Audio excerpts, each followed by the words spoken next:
Invisibility is a skill. It takes practice, patience, and a certain kind of heartbreak to master it. I learned to become invisible in the house that I paid for. I woke up at 4 in the morning.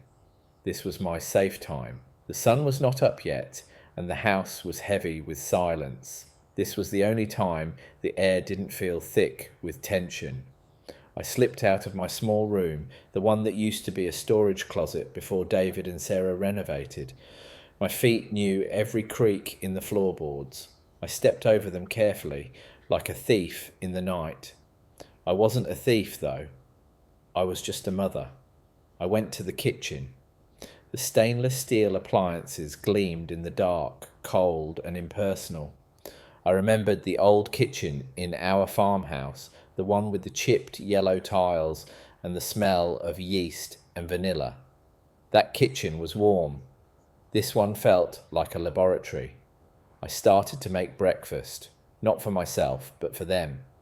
David liked his eggs over easy, just the way I had made them for 30 years.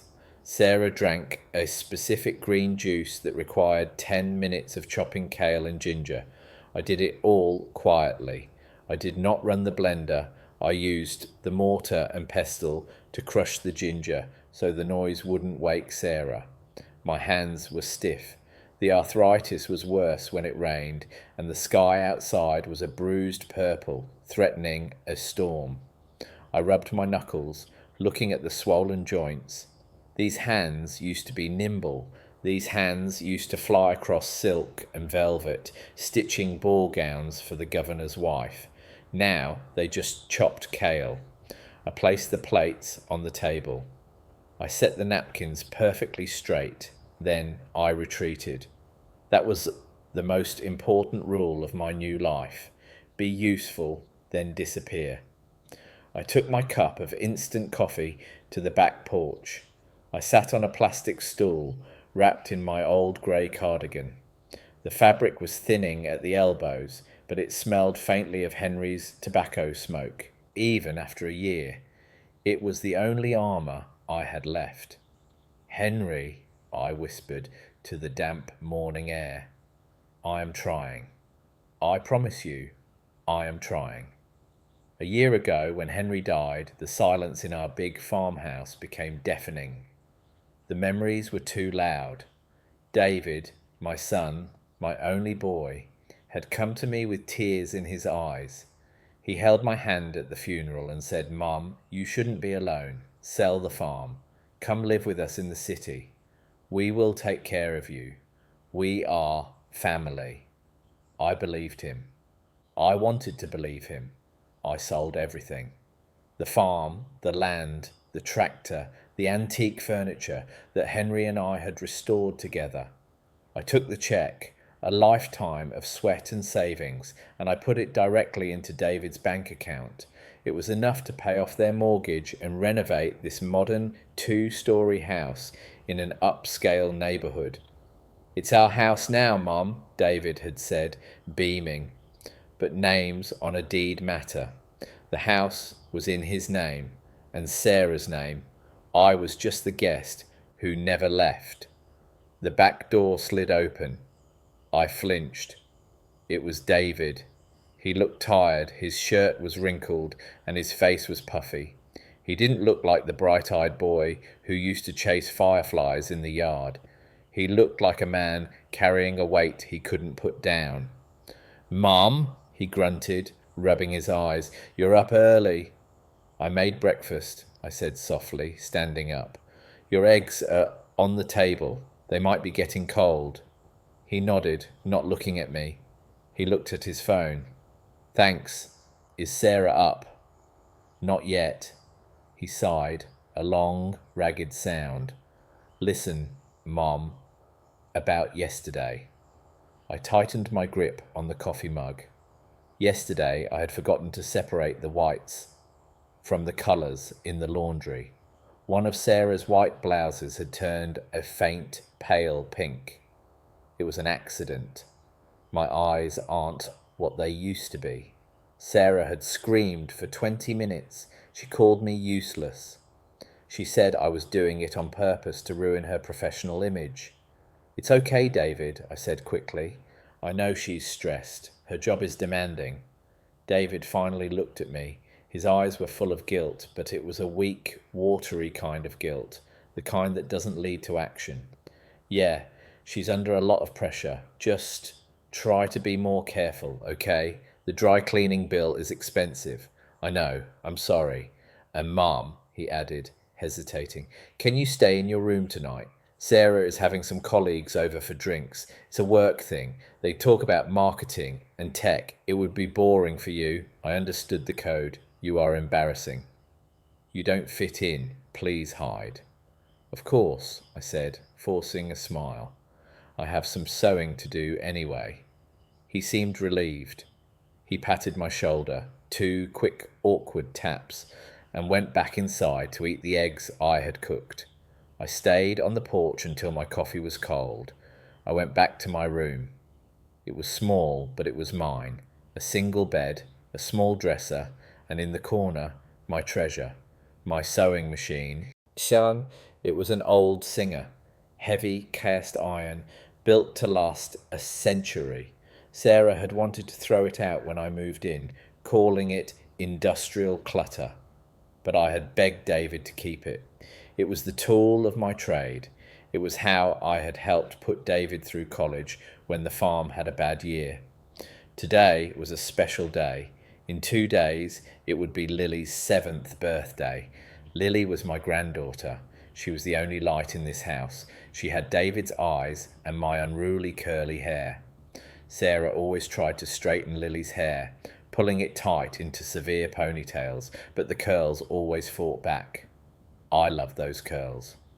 I sat down at the machine. I opened the bottom drawer of the dresser. Wrapped in tissue paper was a bundle of fabric I had been saving for months. It was a deep, iridescent blue silk, the colour of a twilight sky. I had bought it with the little money I made from mending clothes for the neighbours, a secret side income I kept hidden. Sarah was planning a Frozen-themed party. Elsa and Anna. Everything was blue and white. I knew Sarah had probably bought a costume from the store, made of scratchy polyester and plastic glitter that would fall off in an hour. I wanted to give Lily something real, something made with love, stitch by stitch. I threaded the needle. My hands stopped shaking as soon as I touched the wheel. This was muscle memory. This was who I was. I wasn't the old woman who ruined laundry. I was Margaret, the seamstress who could turn a flat piece of cloth into a dream. I worked for hours. The hum of the machine was a soothing rhythm. Thump, thump, thump, thump. It sounded like a heartbeat. I remembered teaching David how to sew a button when he was 10. He had pricked his finger and cried. I had kissed it better and told him, a man who can fix his own clothes is a man who is never helpless. He had laughed then. Now, he couldn't even fix the button on his own life. He let Sarah make every decision. He had become a passenger in his own marriage. By the afternoon, the dress was taking shape. It was beautiful. I had added hand-embroidered snowflakes along the hem, using silver thread. They weren't just jagged stars, they were intricate fractal patterns. I had spent weeks practicing them on scrap cloth. I held it up. The light from the small window caught the silver thread. It shimmered. It looked magical. Grandma, I spun around.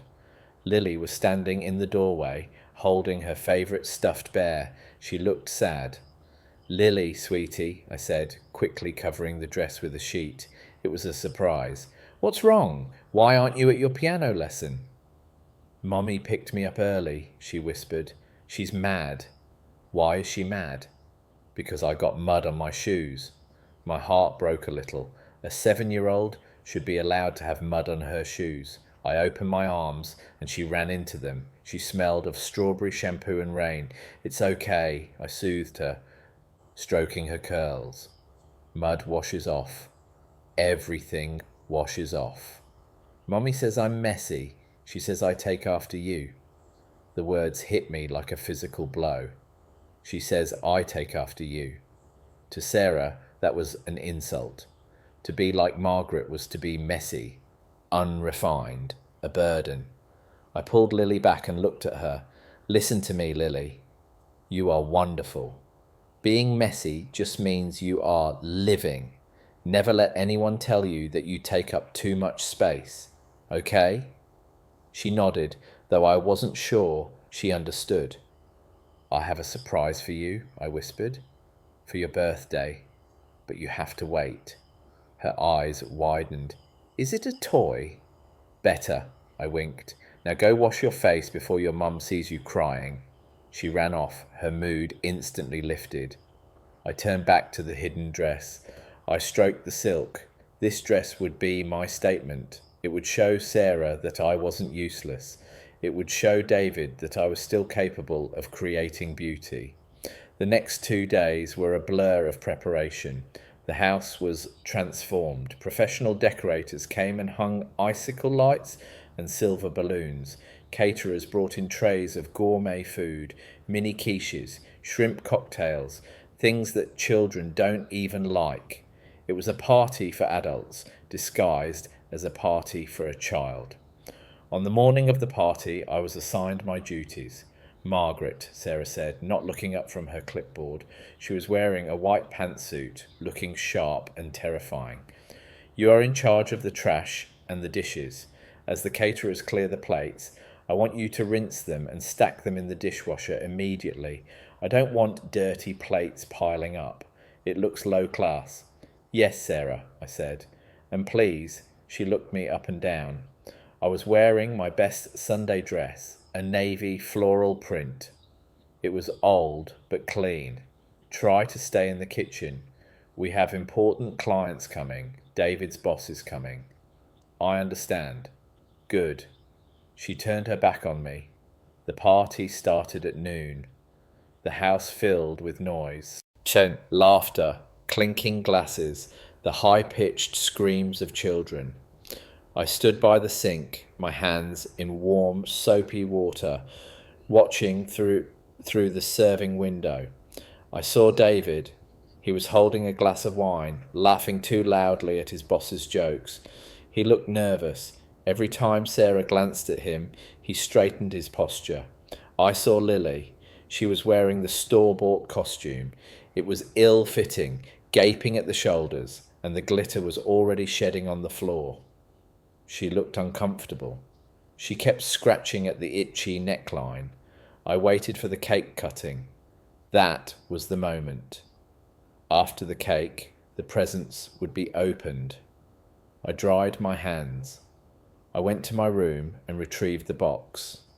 I had wrapped it in simple brown paper, tied with a piece of the same silver thread I used for the embroidery. I walked into the living room. The singing had just finished. Lily was blowing out the candles on a 3-tiered cake that looked like an ice castle. Everyone clapped. "Presents time," Sarah announced, clapping her hands. The guests piled gifts on the table, expensive dolls, electronic tablets, brand-name clothes. I stood at the back of the circle, clutching my humble box. Finally, the pile dwindled. "Is that everything?" Sarah asked, scanning the room. "Wait," I said. My voice was shaky, but I cleared my throat and spoke louder. "I have something for Lily." The room went quiet. Sarah's smile froze. David looked at his shoes. I stepped forward. The crowd parted for me, not out of respect, but out of awkwardness. The help was interrupting the flow. I knelt down in front of Lily. "Happy birthday, my angel." I handed her the box. She tore the paper open. When she pulled the dress out, there was a collective gasp in the room. But it wasn't a gasp of horror. It was a gasp of appreciation. The dress was stunning. The deep blue silk flowed like water. The silver embroidery caught the light of the chandelier and sparkled with a brilliance that plastic glitter could never match. "Wow," one of the mothers whispered. "Did you buy that in Paris?" Lily's eyes lit up. She rubbed the silk against her cheek. "It's soft, Grandma. It's not scratchy. Try it on, someone shouted. Lily looked at Sarah. Sarah's face was a mask of cold fury. She was smiling, but her eyes were deadly. She couldn't make a scene in front of the guests. She couldn't yell at an old woman who had just given a beautiful gift. Go ahead, sweetie, Sarah said through gritted teeth. Go change. Lily ran to the bathroom. 10 minutes later, she emerged. She looked like a real princess. The dress fit her perfectly. I had designed it to grow with her. The hem could be let down. The waist was adjustable. It was a masterpiece of tailoring. Lily twirled. The skirt flared out in a perfect circle. Look at me. I'm Elsa. The guests applauded. David actually smiled. He looked at me, and for a second I saw pride in his eyes. You made that, Mom? Yes, I nodded, feeling a warmth spread in my chest. I made it. It's incredible, David's boss said. You have a talented mother, Dave. Yes, David said, his voice stronger. She used to be a seamstress. For the next hour, I wasn't invisible. People asked me about the stitching. They touched the fabric. I felt human again. I felt valued, but I should have known that happiness in this house always came with a price tag. As the guests began to leave, the atmosphere shifted, the adrenaline faded, and the reality returned. Sarah was silent as she said goodbye to the last guest.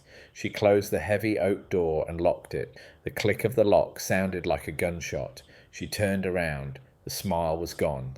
Lily, she barked, take that thing off, immediately. Lily stopped dancing. But Mommy, I love it. It's dangerous, Sarah lied smoothly.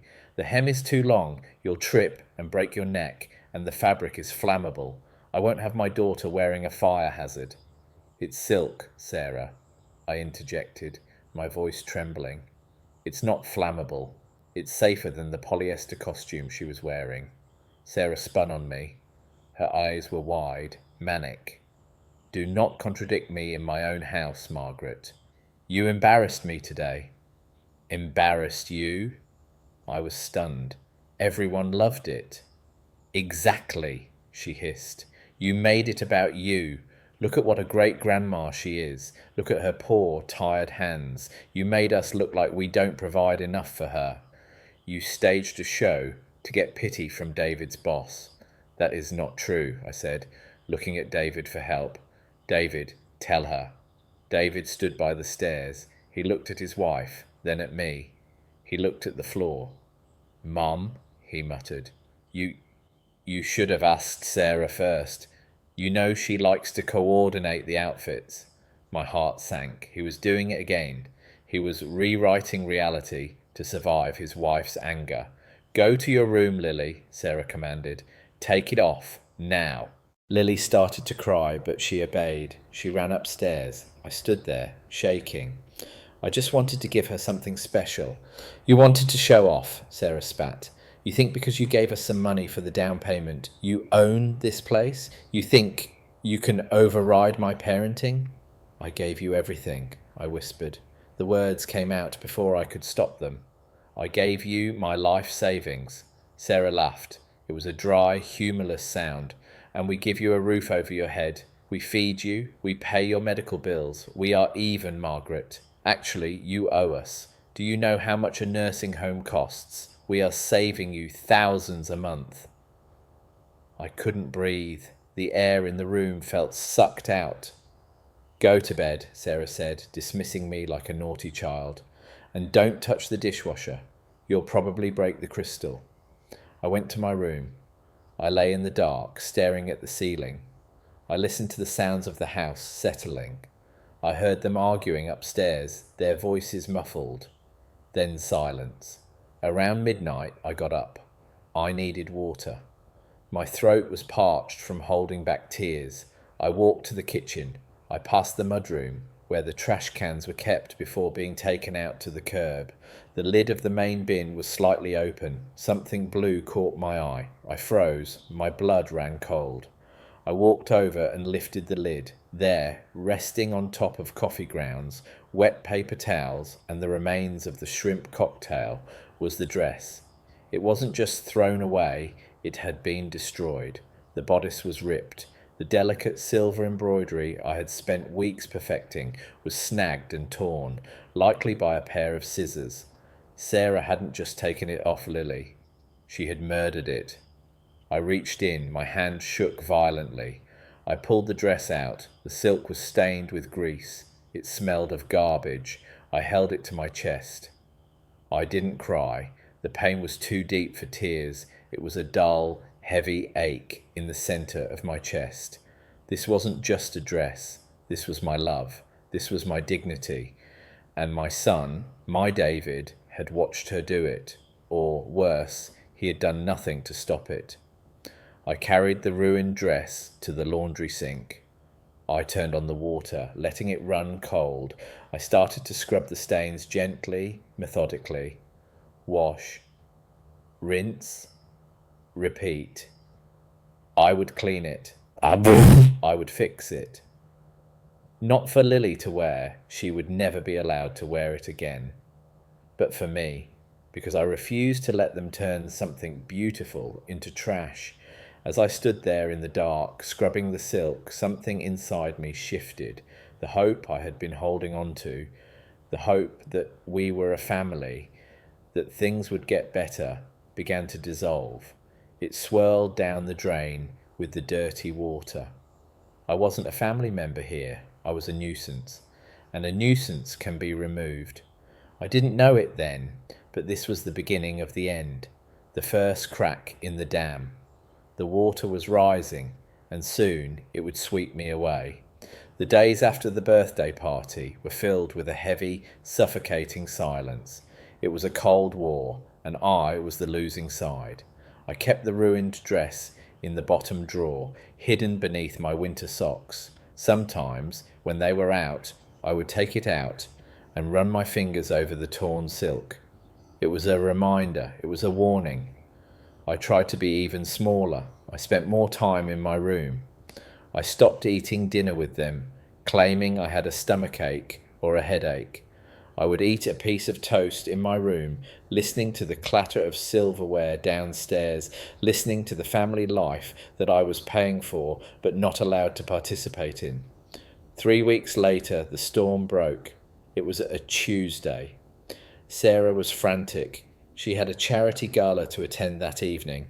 It was a high-profile event, the kind where people judged you by the carat size of your jewellery. I was in the laundry room folding towels.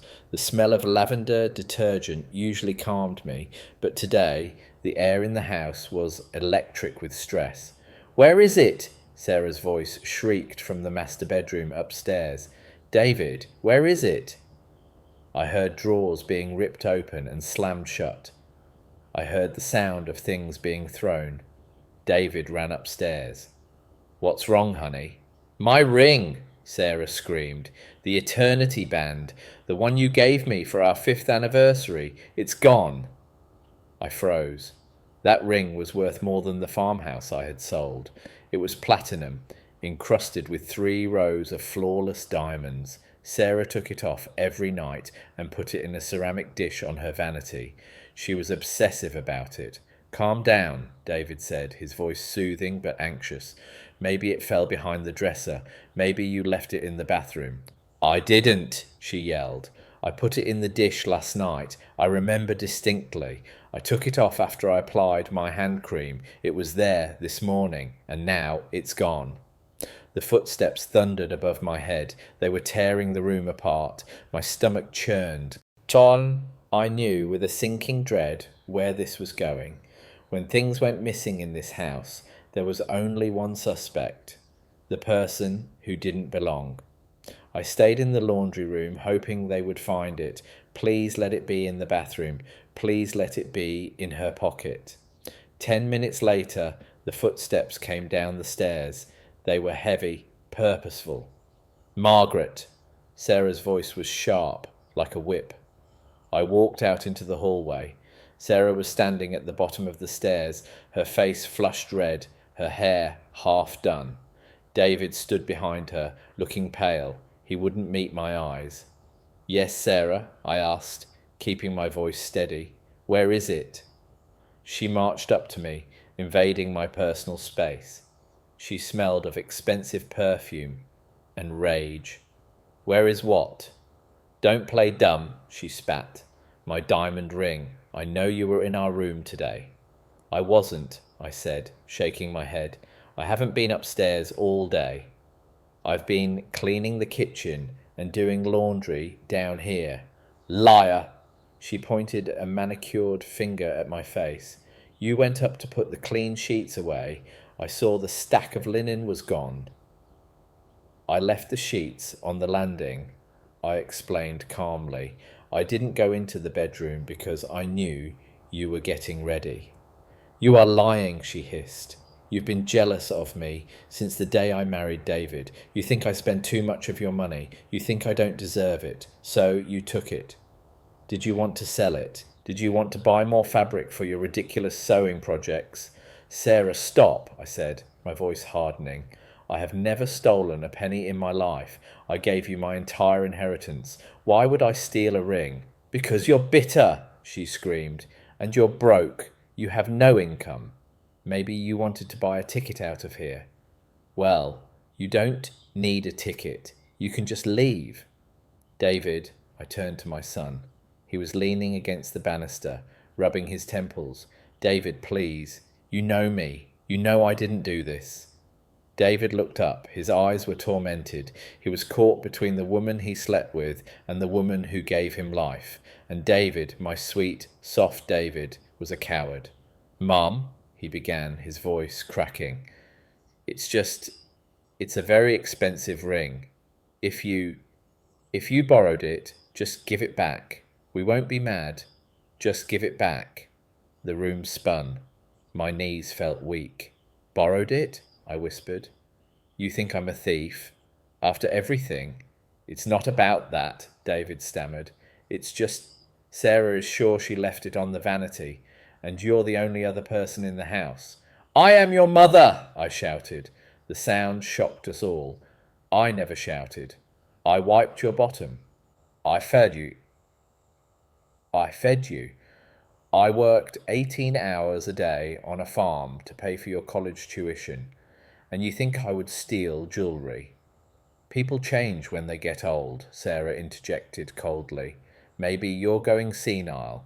Maybe you're a kleptomaniac. I don't care. I want my ring back, or I'm calling the police. The police? I laughed, a dry, hysterical sound. Go ahead. Call them. Let them search me. I will search you myself, Sarah said. She pushed past me and marched towards my room. No, I said, chasing after her. You have no right. It's my house, she yelled back. I have every right. She burst into my small room. She grabbed the handle of my dresser drawers and ripped them open.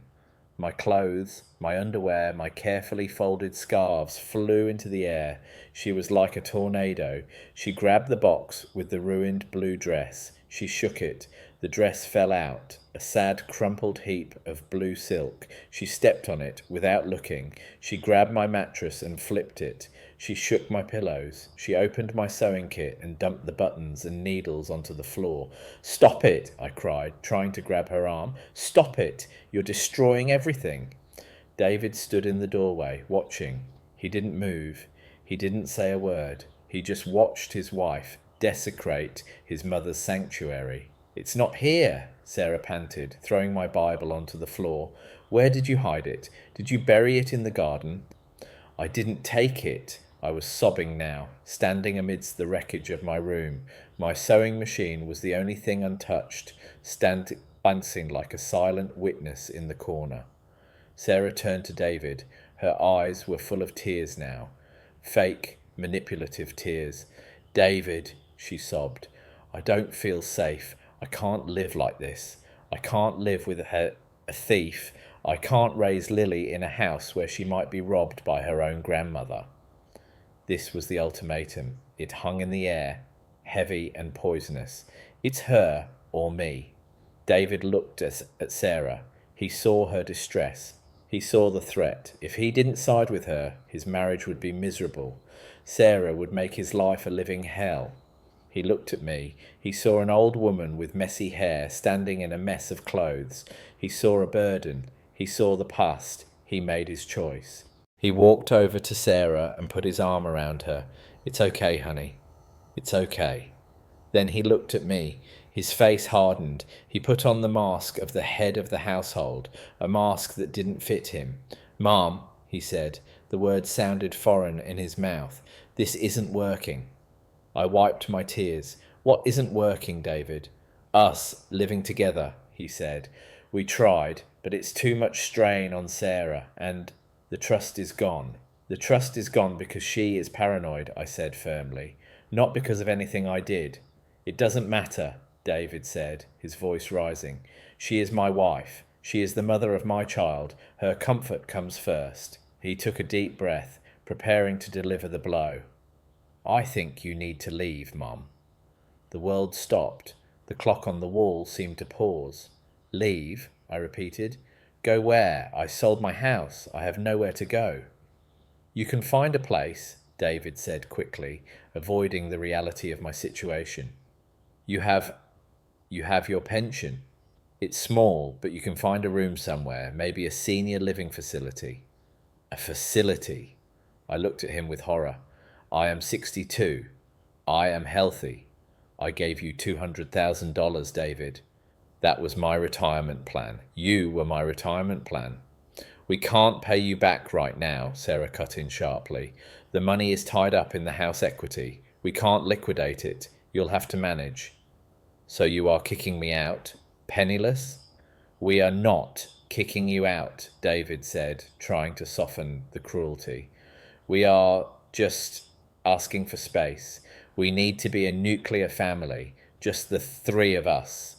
Then he said it, the sentence that would haunt me for the rest of my life. "Mom, you have to understand. You are extended family now. You are no longer immediate family. We need to prioritize the core unit. You are no longer family. It wasn't a knife to the heart. It was worse. It was an eraser. He was erasing me. He was rewriting the definition of his life to exclude me. I looked at him, really looked at him. I searched for the boy I had raised. I searched for the toddler who used to cling to my leg when it thundered. I searched for the teenager I had nursed through a broken leg. He was gone. This man was a stranger, a weak, selfish stranger. A strange calm settled over me. The tears stopped. The panic vanished. In its place was a cold, hard clarity. "Okay," I said. My voice was barely a whisper, but it cut through the room. David blinked. "Okay, I will leave." "Good," Sarah said, sniffing. "Tonight. I can't sleep under the same roof as you, knowing what you did." "Tonight?" David looked shocked at his wife's cruelty, but he didn't argue. "Sarah, maybe tomorrow." "Tonight," she insisted. "She stole my ring, David. She is a criminal." I didn't argue. I didn't beg. Begging is for people who have hope. I had none left. I bent down and picked up my suitcase from under the bed. It was the same suitcase I had arrived with a year ago. It was leather, old and scuffed. I started packing. I didn't pack everything. I left the winter coat. I left the books. I only packed the essentials. 2 dresses, some underwear, my toothbrush, and then I walked over to the corner. I touched my sewing machine. "You can't take that," Sarah said from the doorway. "It's too heavy. You'll scratch the floors dragging it." "I am taking it," I said. I didn't look at her. I just unplugged it. I was not a strong woman physically, but adrenaline is a powerful thing. I lifted the heavy cast iron machine. It strained my back. My arms trembled, but I held it.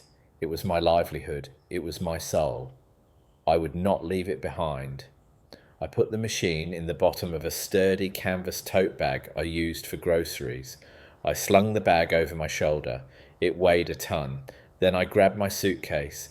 I walked out of the room. I walked past Sarah, who was checking her phone, probably looking for a locksmith to change the codes the minute I was gone. I walked to the front door. David followed me. He looked like he wanted to say something. He looked like he wanted to hug me, but he kept his hands in his pockets. "Mum," he said as I opened the door, I'll check on you in a few days, once things cool down." I turned to him. The rain had started. It was a cold, grey drizzle. "Don't," I said. "What?" "Don't check on me. Don't call me. Don't look for me." "Mum, don't be dramatic." "You said I am no longer family," I said, looking him dead in the eye. "I am respecting your wish. Strangers don't check on each other." I stepped out into the rain. "Wait," David called out. "Where will you go?"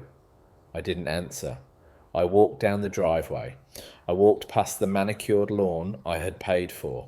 I walked past the mailbox that bore his name. I reached the sidewalk. I heard the door close behind me. The lock clicked. I was alone. I walked for 2 blocks before my legs gave out. I sat on a bus stop bench, the cold metal seeping through my thin dress.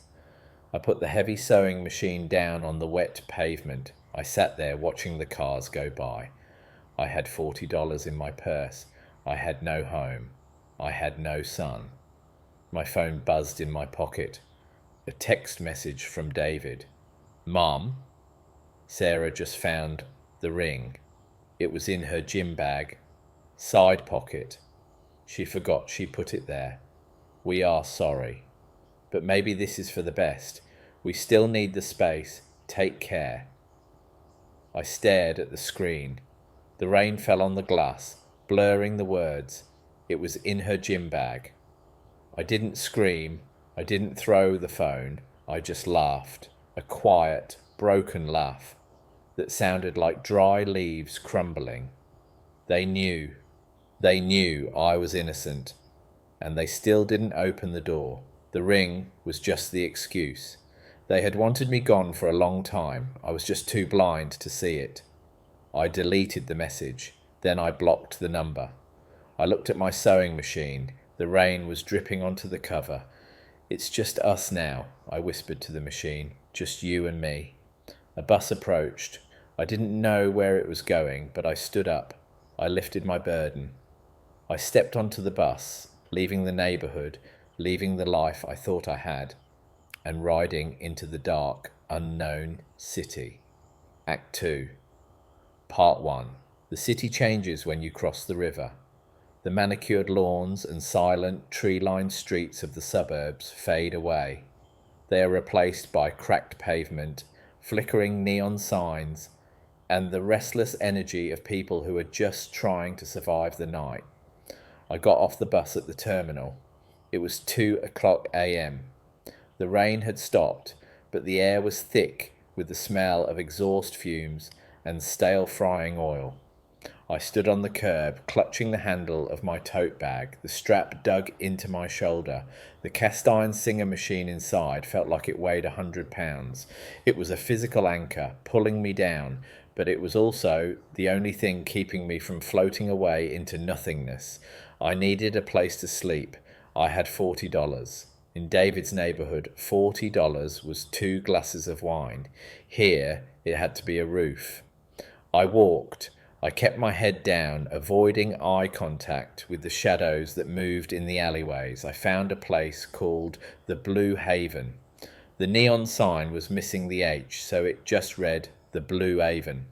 The lobby smelled of bleach and old cigarettes. The man behind the glass partition looked at me with bored eyes. He didn't ask why an old woman in a nice dress was checking in at this hour with a heavy bag. He had seen everything. $30 a night, he grunted. Cash, no guests. Check out at 11. I handed him 3 $10 bills. My hands were shaking, but I tried to hide it. That left me with $10.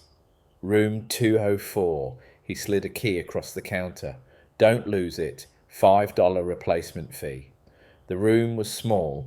The wallpaper was peeling, revealing layers of brown plaster underneath. There was a single bed with a thin, grey blanket and a sink in the corner that dripped with a rhythmic plip-plop sound. I locked the door. I pushed the only chair in the room under the doorknob. Then, and only then, did I sit down. I didn't turn on the light. I sat in the dark, my hand resting on the canvas bag. "We are okay," I whispered to the empty room. "We are okay." But we weren't. I was 62 years old. I was homeless. And I was alone. The silence of the room was different from the silence in David's house. That silence had been hostile. This silence was indifferent. It didn't care if I lived or died.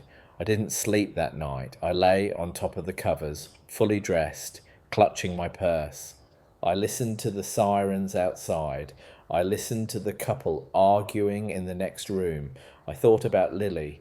Was she sleeping? Did she ask where Grandma went? Or did Sarah tell her I went on a vacation? "You are no longer family." The words circled in my mind like a vulture. Morning came with a harsh grey light. I washed my face in the sink. The water was cold. I looked in the cracked mirror. I looked tired.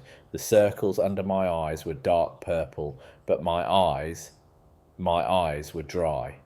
I had cried enough in that house. I was done crying. I had $10. I needed a job, and I needed it today.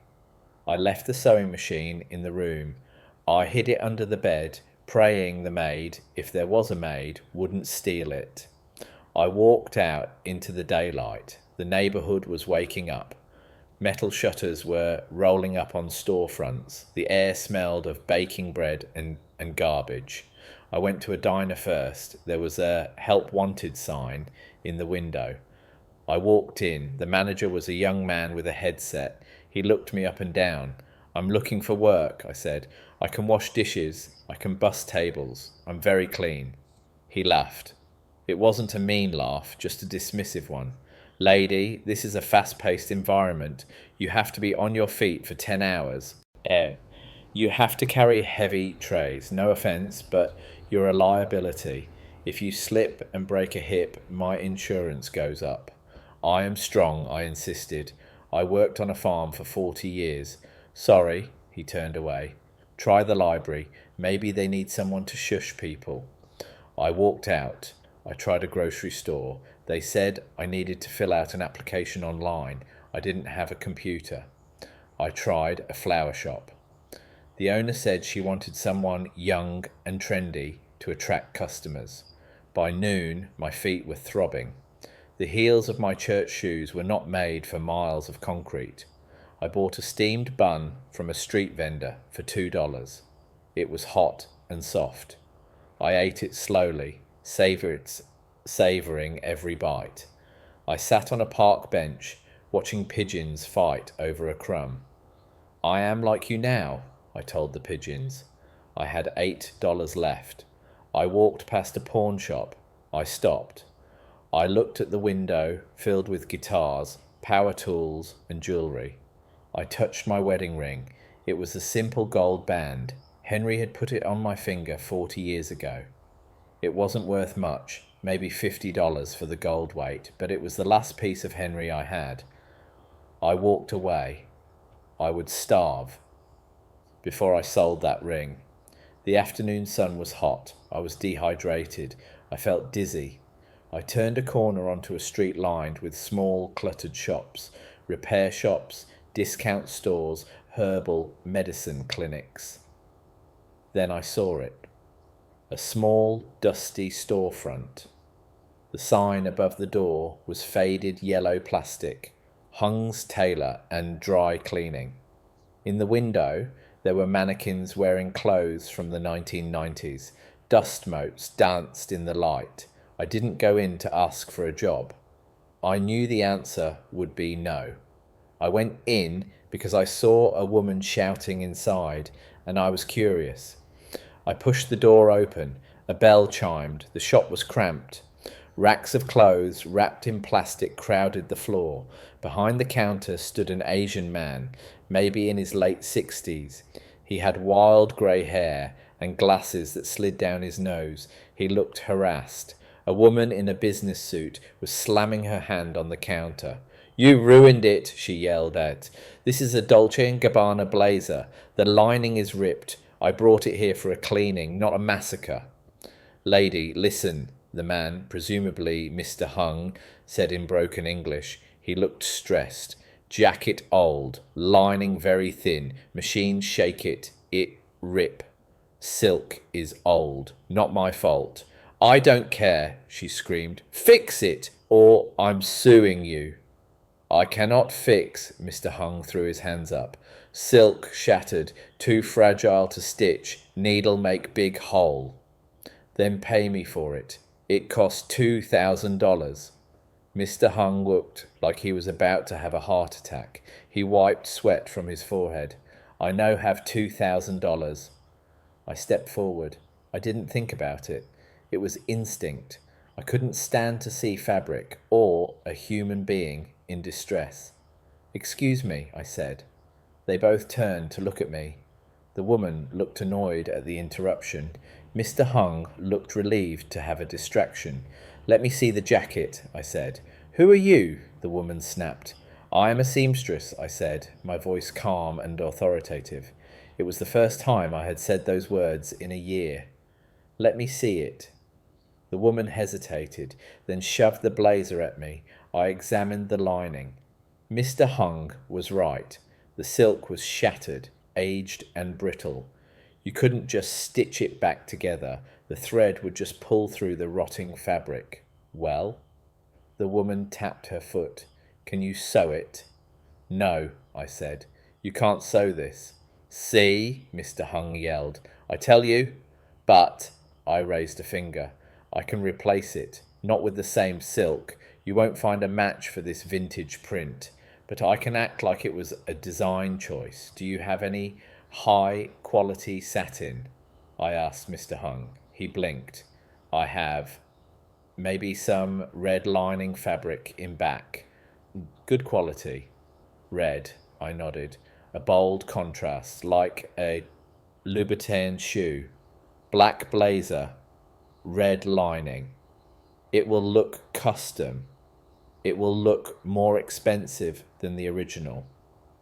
I looked at the woman. "It's the only way to save the jacket. And it will be unique, a statement piece." The woman paused. Her anger wavered. She imagined the jacket. Red lining. "Deep crimson," I said. "Very chic." She pursed her lips. "Fine. But if it looks cheap, I'm burning this place down." She stormed out. The bell chimed. Silence returned to the shop. Mr. Hung looked at me. He looked at my worn dress, my tired face, my sensible shoes. "You sew?" he asked. "I sew," I said. "Lining job." "Big job," he grunted. "Take 3 hours. Take apart everything. Hand, stitch, finish." "I can do it in 2, I said. He squinted at me. "I don't have money to hire." "I don't need a salary," I said. "I needed cash, yes, but right now I needed something else. I need to use your machine, and do you have a back room, a place I could wash my face?" He studied me for a long moment, but he saw the desperation I was trying to hide. He saw the dignity. He nodded towards the back curtain. "Machine in back, industrial Juki. Fast, you break, you pay." "I won't break it." I walked behind the counter. The back room was chaotic. Piles of clothes everywhere. Steam, presses hissing. But there, in the centre, was the machine. A Juki DDL 8700. It was a beast. A workhorse. I sat down. I touched the wheel. It felt cold and solid. Mr. Hung brought me the red satin. He watched me. He wanted to see if I was lying. I threaded the machine in 5 seconds. My hands didn't shake anymore. I took the blazer. I didn't use a seam ripper. I used a razor blade from the counter, slicing the old stitches with surgical precision. Mr. Hung's eyebrows shot up. I worked. I forgot about the hunger. I forgot about David. I forgot about the motel room. There was only the fabric, the needle, and the rhythm. Zzzt, zzzt. I finished in 1 hour and 45 minutes. I pressed the jacket. The red lining was smooth, perfect. It looked incredible against the black wool. I put it on a hanger and brought it to the front. Mr. Hung examined it. He checked the seams, he checked the hem. He turned it inside out. He couldn't find a single flaw. He looked at me with new eyes. "You good," he said. "Very good. Thank you." "My name Chen," he said. I learned later his name was Hung Chen, but he went by Mr. Hung. People call me Mr. Hung. "I'm Margaret." He went to the register. He opened it and took out a $20 bill. He held it out to me. "For the job," he said. I looked at the money. It was food. It was another night at the motel. But I needed more than one night. "Mr. Hung," I said, "I don't just want $20. I want a deal." He narrowed his eyes. "What deal?" "You are overwhelmed," I said, gesturing to the piles of unwashed, unmended clothes in the back. "You have too much work. You are turning away customers because you are slow." He bristled. "I not slow, just too much." "I can help," I said. "I will come here every day. I will clear that backlog. I will do the difficult repairs, the ones you hate, the wedding dresses, the leather, the silk." "And what you want?" he asked suspiciously. "Minimum wage? I cannot pay." "I don't want a wage, not yet." I took a deep breath. This was a gamble.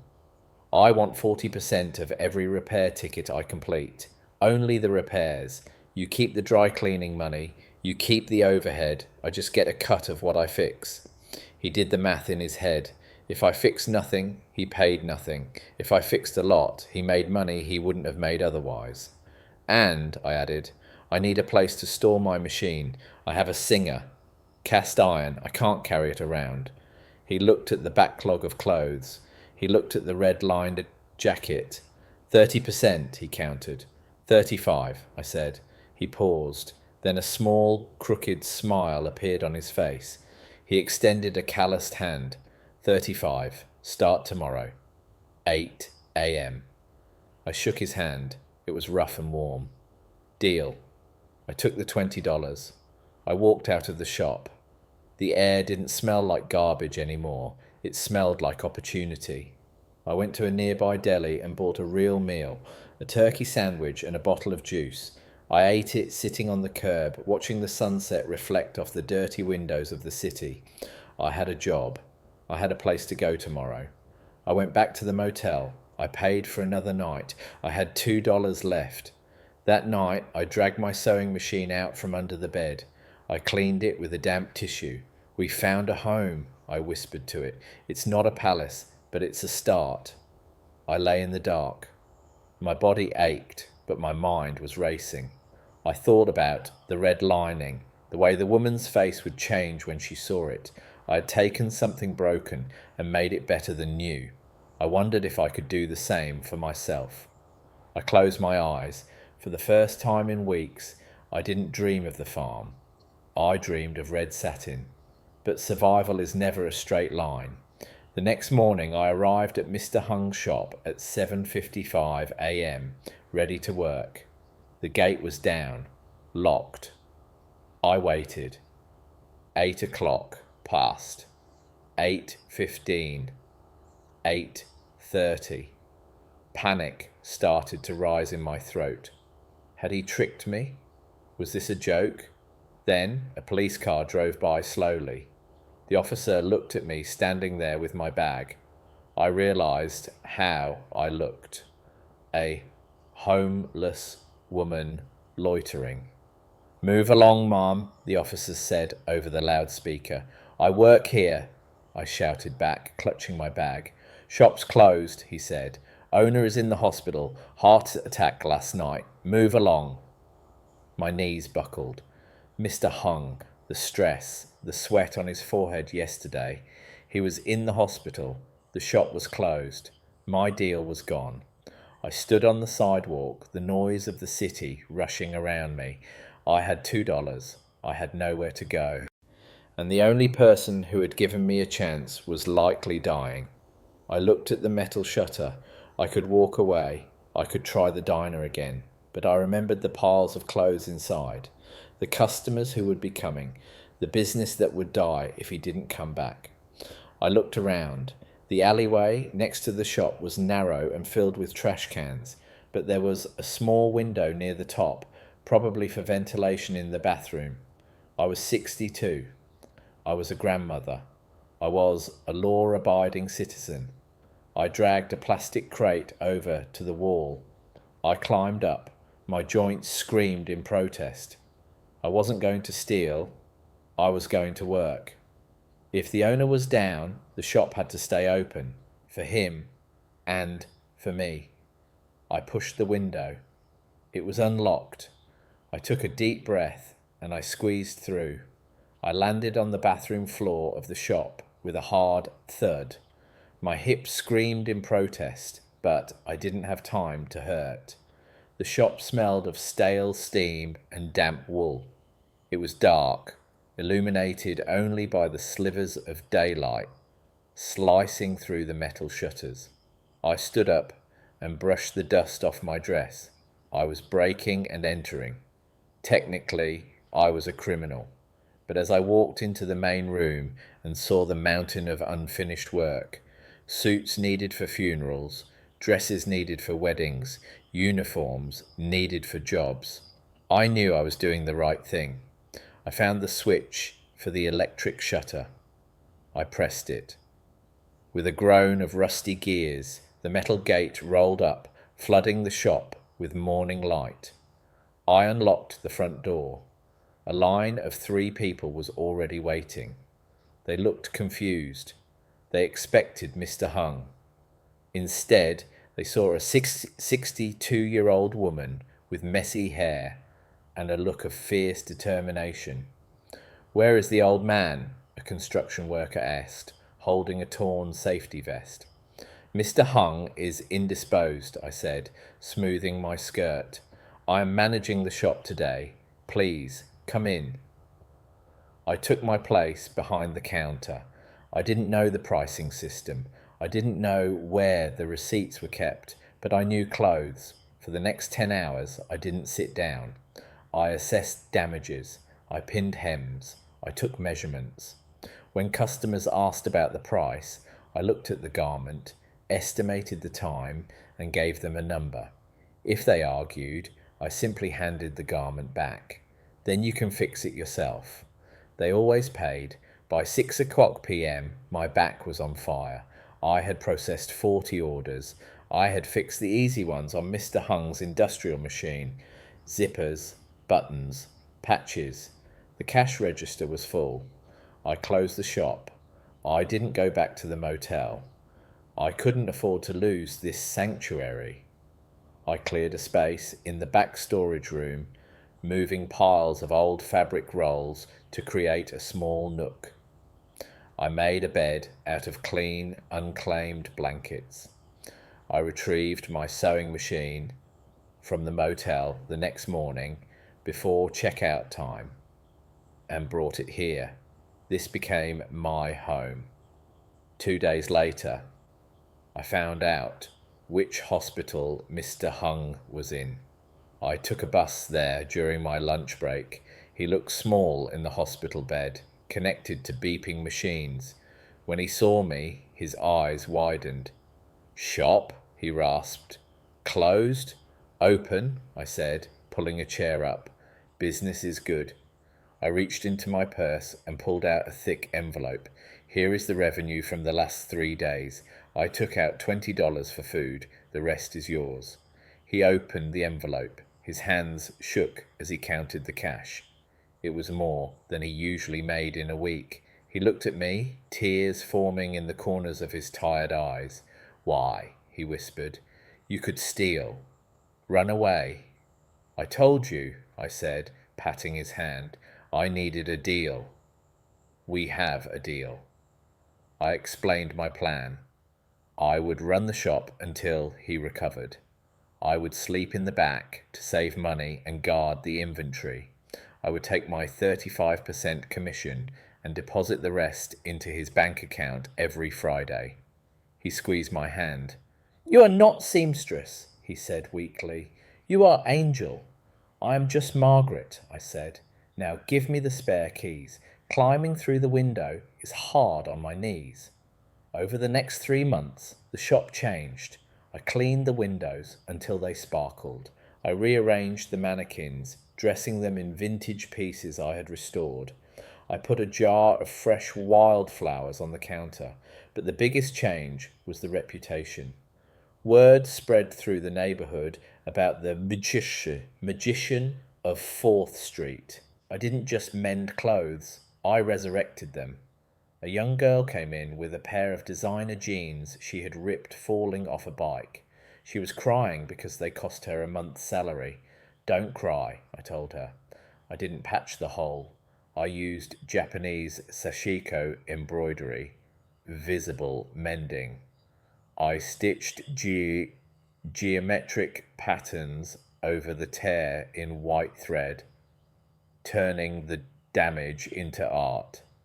When she saw it, she gasped. She posted a picture on social media.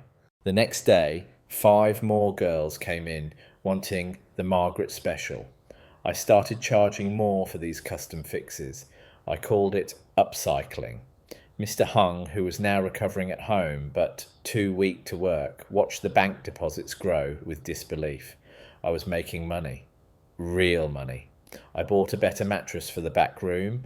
I bought a small hot plate to cook soup. I bought a new pair of shoes with arch support. But every night, when the hum of the machine stopped, the silence returned. I missed Lily. I wondered if her tooth had fallen out yet. I wondered if she still had the bear I gave her. I didn't miss David. Not exactly. I missed the idea of him. I missed the son I thought I had raised. One rainy Tuesday, a woman walked into the shop. She was dressed in a sharp grey suit, carrying a garment bag. She looked out of place in this neighbourhood. "I hear you can fix the impossible," she said, removing her sunglasses. "I can try," I replied. She unzipped the bag. Inside was a vintage Chanel tweed suit. It was a catastrophe. Moth holes, stained lining, missing buttons. "This was my grandmother's," the woman said. "I have a board meeting on Friday. I want to wear it for luck. Every tailor in the city said it's trash." I touched the fabric. It was authentic boucle wool from the 1960s. It wasn't trash, it was history. "I can do it," I said, "but it will cost you." "Name your price." $500, I said. It was bold. It was necessary. She didn't blink. "Done. Have it ready by Thursday." I worked for 2 nights straight. I rewove the wool using threads pulled from the interior seam so the colour matched perfectly. I replaced the lining with silk charmeuse. I polished the gold buttons until they shone. When the woman returned, she put on the jacket and looked in the mirror. She stood up, straighter. She looked powerful. "My God," she whispered, "it's perfect." She handed me $500 cash. Then she pulled out another 100. "For the speed." "Thank you," I said. "You're too good for this place," she noted, looking around the dusty shop. "You should be uptown." "I like it here," I said. "Things are real here." She handed me her card. "If you ever want to expand, call me. I know people." Her name was Evelyn. She was a real estate broker. That night, holding the $600, I felt a shift. I wasn't just surviving anymore. I was accumulating. I sat on my bed in the back room and opened my laptop, a refurbished one I had bought from a pawn shop down the street. I had learned to use the internet to look up fashion trends, but tonight I typed in a different address. 142 Oakwood Drive, my old house, David's house. I don't know why I did it. Maybe I wanted to see if they had painted the door. Maybe I wanted to see if they were happy. I found the listing on a public property database. My heart stopped. There was a red tag next to the address. Notice of default. I clicked on the details. They hadn't paid the mortgage in 4 months. The bank had started pre-foreclosure proceedings. I sat back, the glow of the screen illuminating my face. 4 months. I had been gone for 5, without my pension, covering the groceries and the utilities, without me managing the household budget, without the free childcare, allowing Sarah to work late. They were drowning. I remembered Sarah's words. We are saving you, thousands a month. You are a burden. The irony was bitter, like bile in my throat. I wasn't the burden. I was the pillar, and they had knocked me down, collapsing the roof on their own heads. I scrolled down. The outstanding amount to stop the foreclosure was $12,000. If they didn't pay it in 30 days, the house would go to auction. I looked at my bank balance on the other tab. I had saved $8,000 in 5 months. I lived on nothing. I worked 18 hours a day. I had the commission, plus the tips, plus the private jobs. I was 4,000 short. I closed the laptop. Let them fall, a voice in my head said. It sounded like Sarah. Let them lose everything. It's karma. But then I thought of Lily. If they lost the house, where would she go? Would they move to a cramped apartment? Would she lose her piano lessons? Would she be scared? I couldn't save them, not again. If I gave them the money, they would just take it and treat me like a servant again. They would never learn. But I could save the house, not for them, for me. That house was built on my husband's sweat. It was bought with my sacrifice. I wouldn't let the bank take it. I picked up the business card the woman, Evelyn, had left. Evelyn Vance, Premium Real Estate and Asset Management. I grabbed my phone. It was 9:00 p.m. I didn't care. I dialed the number. Hello? Evelyn's voice was crisp. This is Margaret, the seamstress. Margaret, is something wrong with the jacket? The jacket is fine, I said. But you said you know people. You handle assets. I do. I need to buy a debt, I said. My voice was steady, steadier than it had ever been when I lived in that house. There is a property entering foreclosure. I don't want to buy the house on the market. I want to buy the promissory note from the bank before it goes to auction. I want to be the one holding the mortgage. There was a silence on the line. That's a sophisticated move, Margaret, Evelyn said, her tone changing from client to colleague. It requires capital and legal manoeuvring. I have some capital. I can get more, I said, and I have the will. Can you help me? Why do you want this specific note? She asked. It's personal, I said. I like personal, Evelyn chuckled. Meet me at my office tomorrow at 10. Bring your financials. I hung up. I looked around the back room. The hanging clothes looked like ghosts in the dark. I wasn't just a seamstress anymore. I was a predator, lying in wait.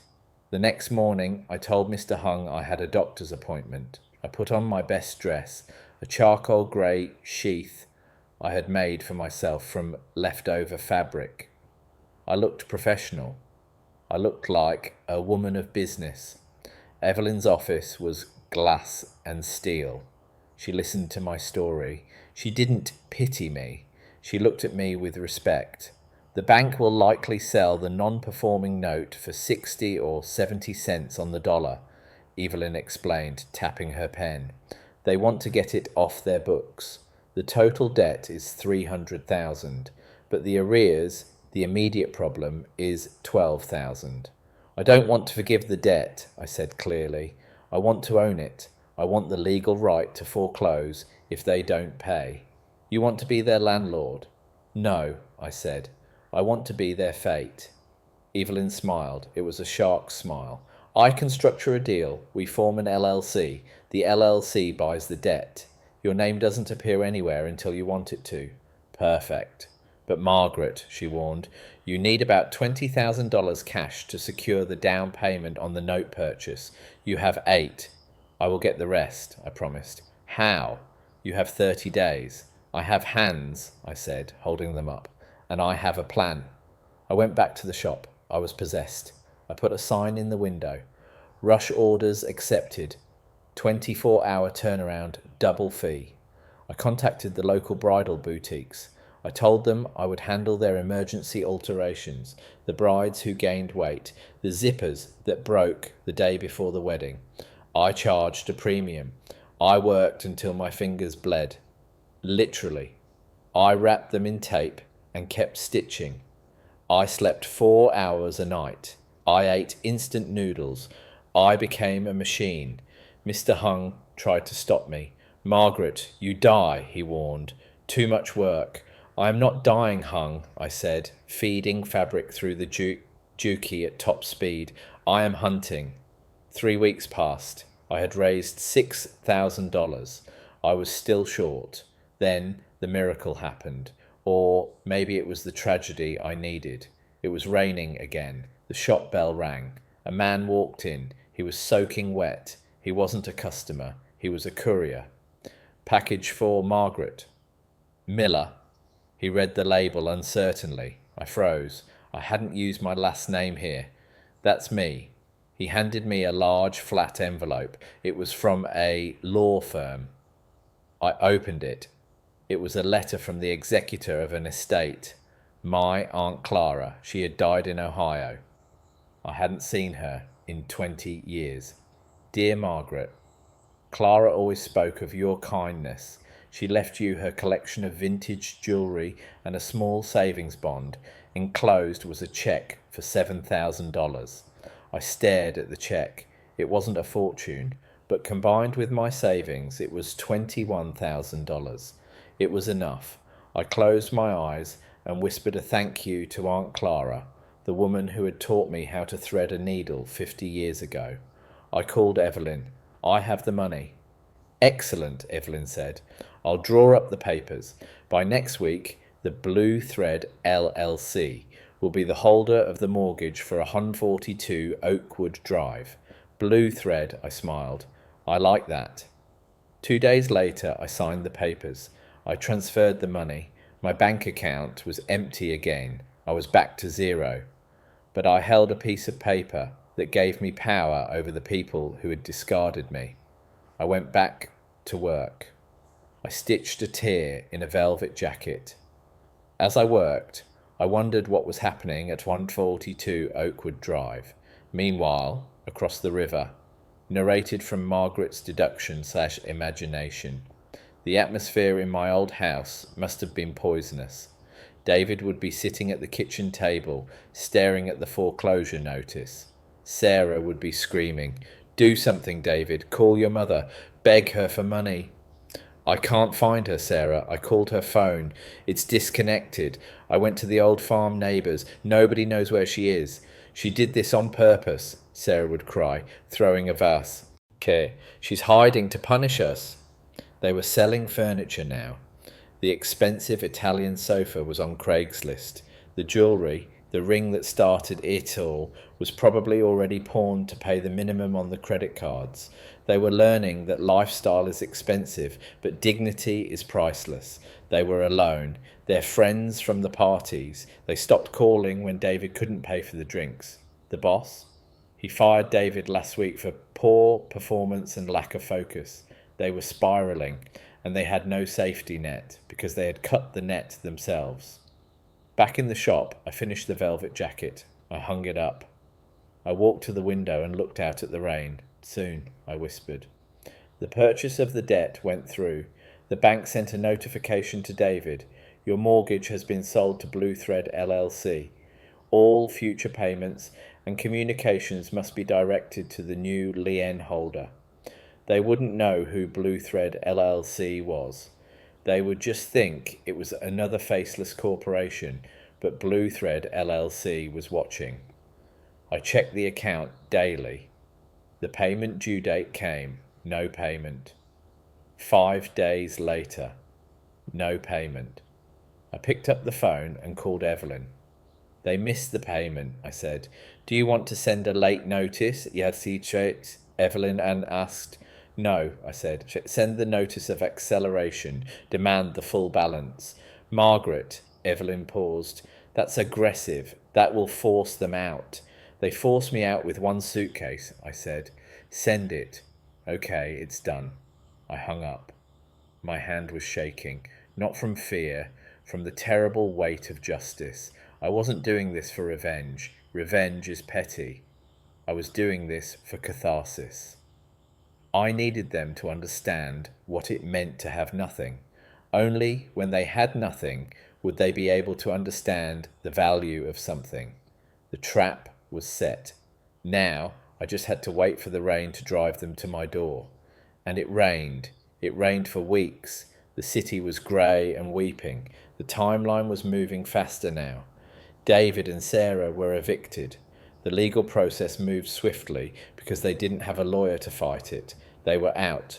I didn't know where they went immediately, but I knew the patterns of desperation. When you are broke in this city, you drift downward. You move from the hills to the valleys. You move from the light to the shadow. You move to my neighbourhood. Act 2. Part 3. Power is a strange sensation. For 60 years, I thought power was loud. I thought it was men in boardrooms or husbands driving tractors. I thought it was Sarah screaming about a diamond ring. But I was wrong. Power is silent.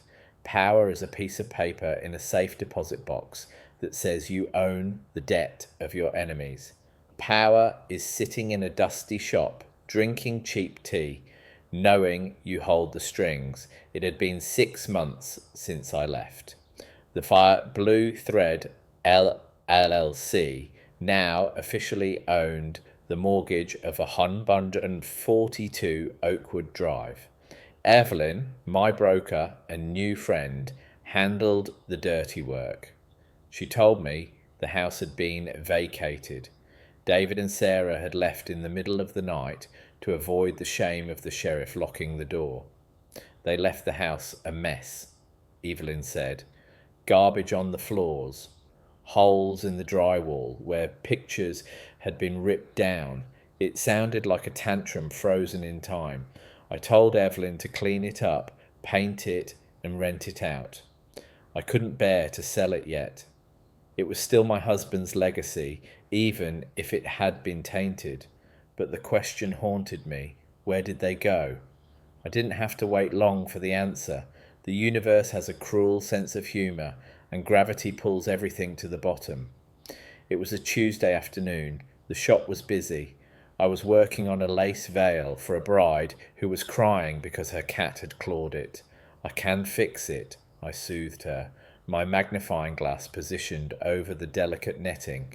See, we graft a new piece here. The pattern will hide the seam. The bell above the door jingled.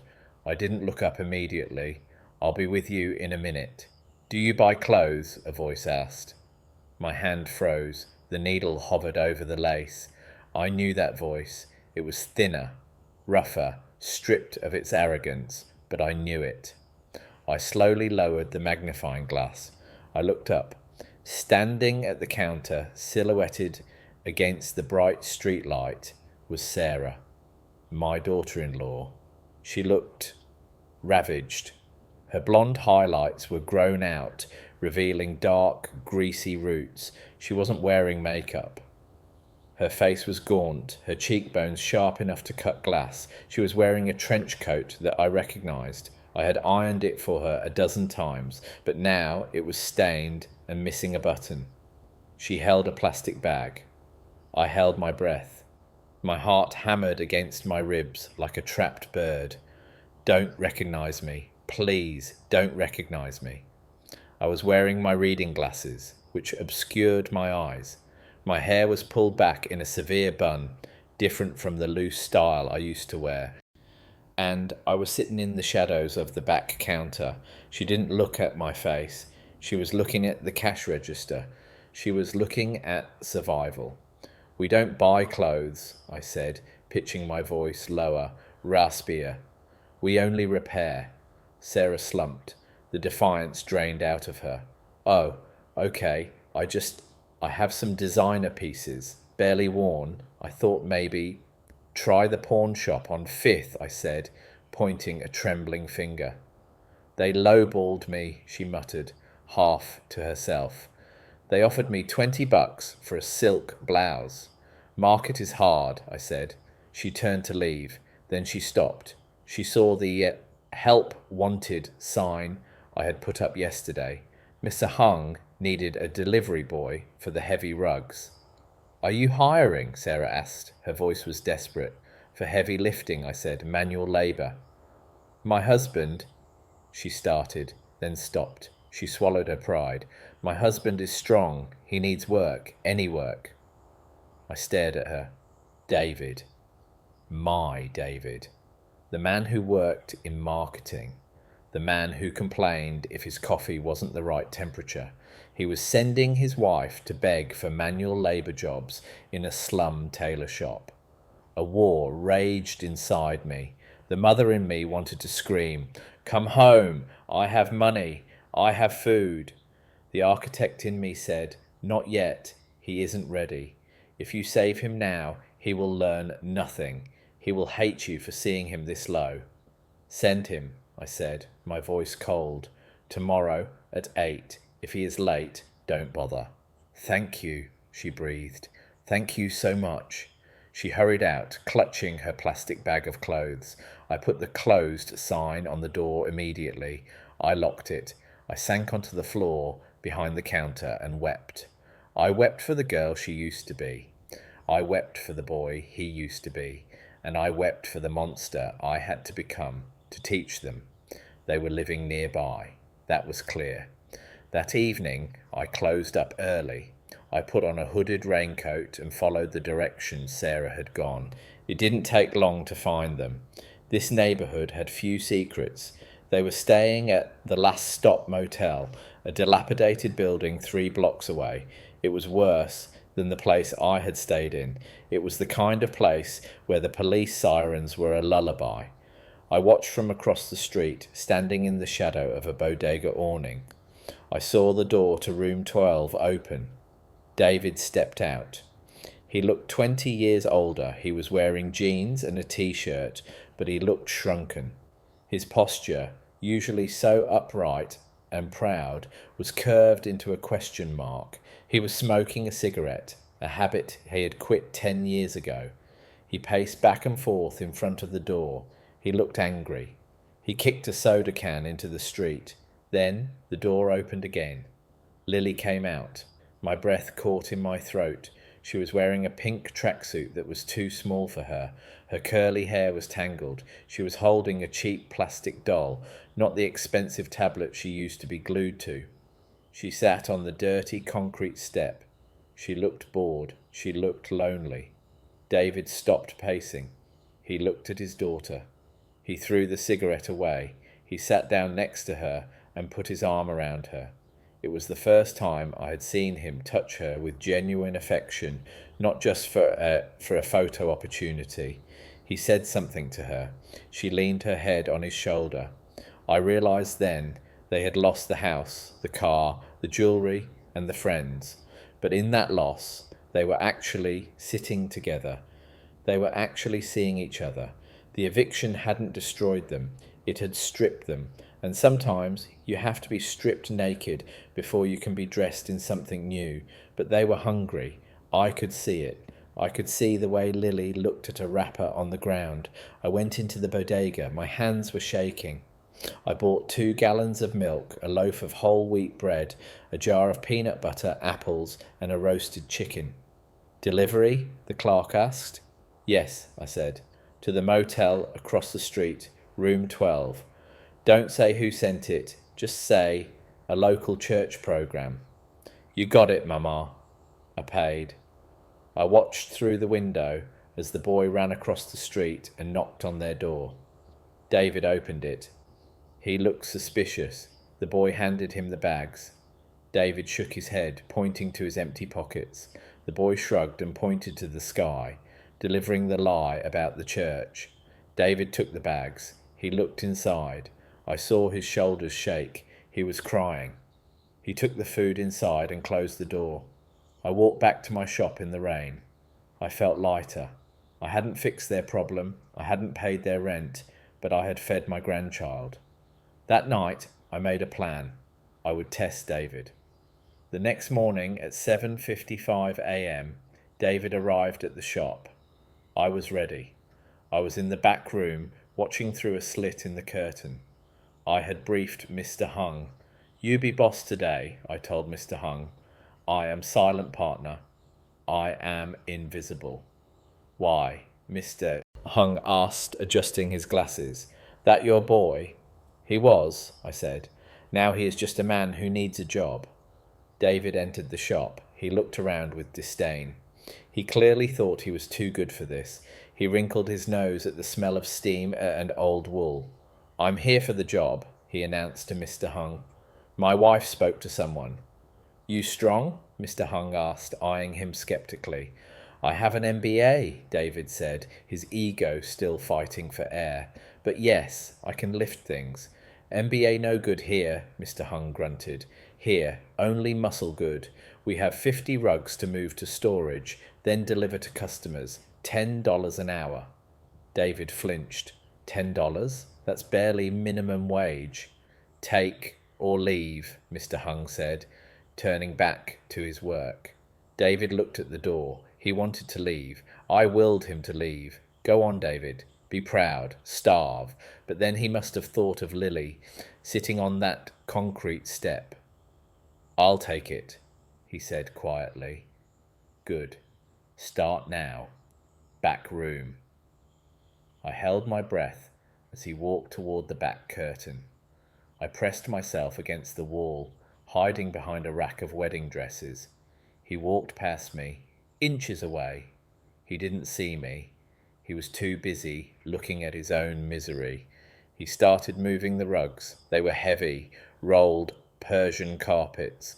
I watched him struggle. He had soft hands. He had never done a day of hard labour in his life. He grunted, he sweated, he cursed under his breath. "Stupid," he muttered. "Stupid life. Stupid mother." I froze. If she hadn't left, he grunted, heaving a rug onto his shoulder. If she hadn't stolen that ring, we would be fine. He still believed it.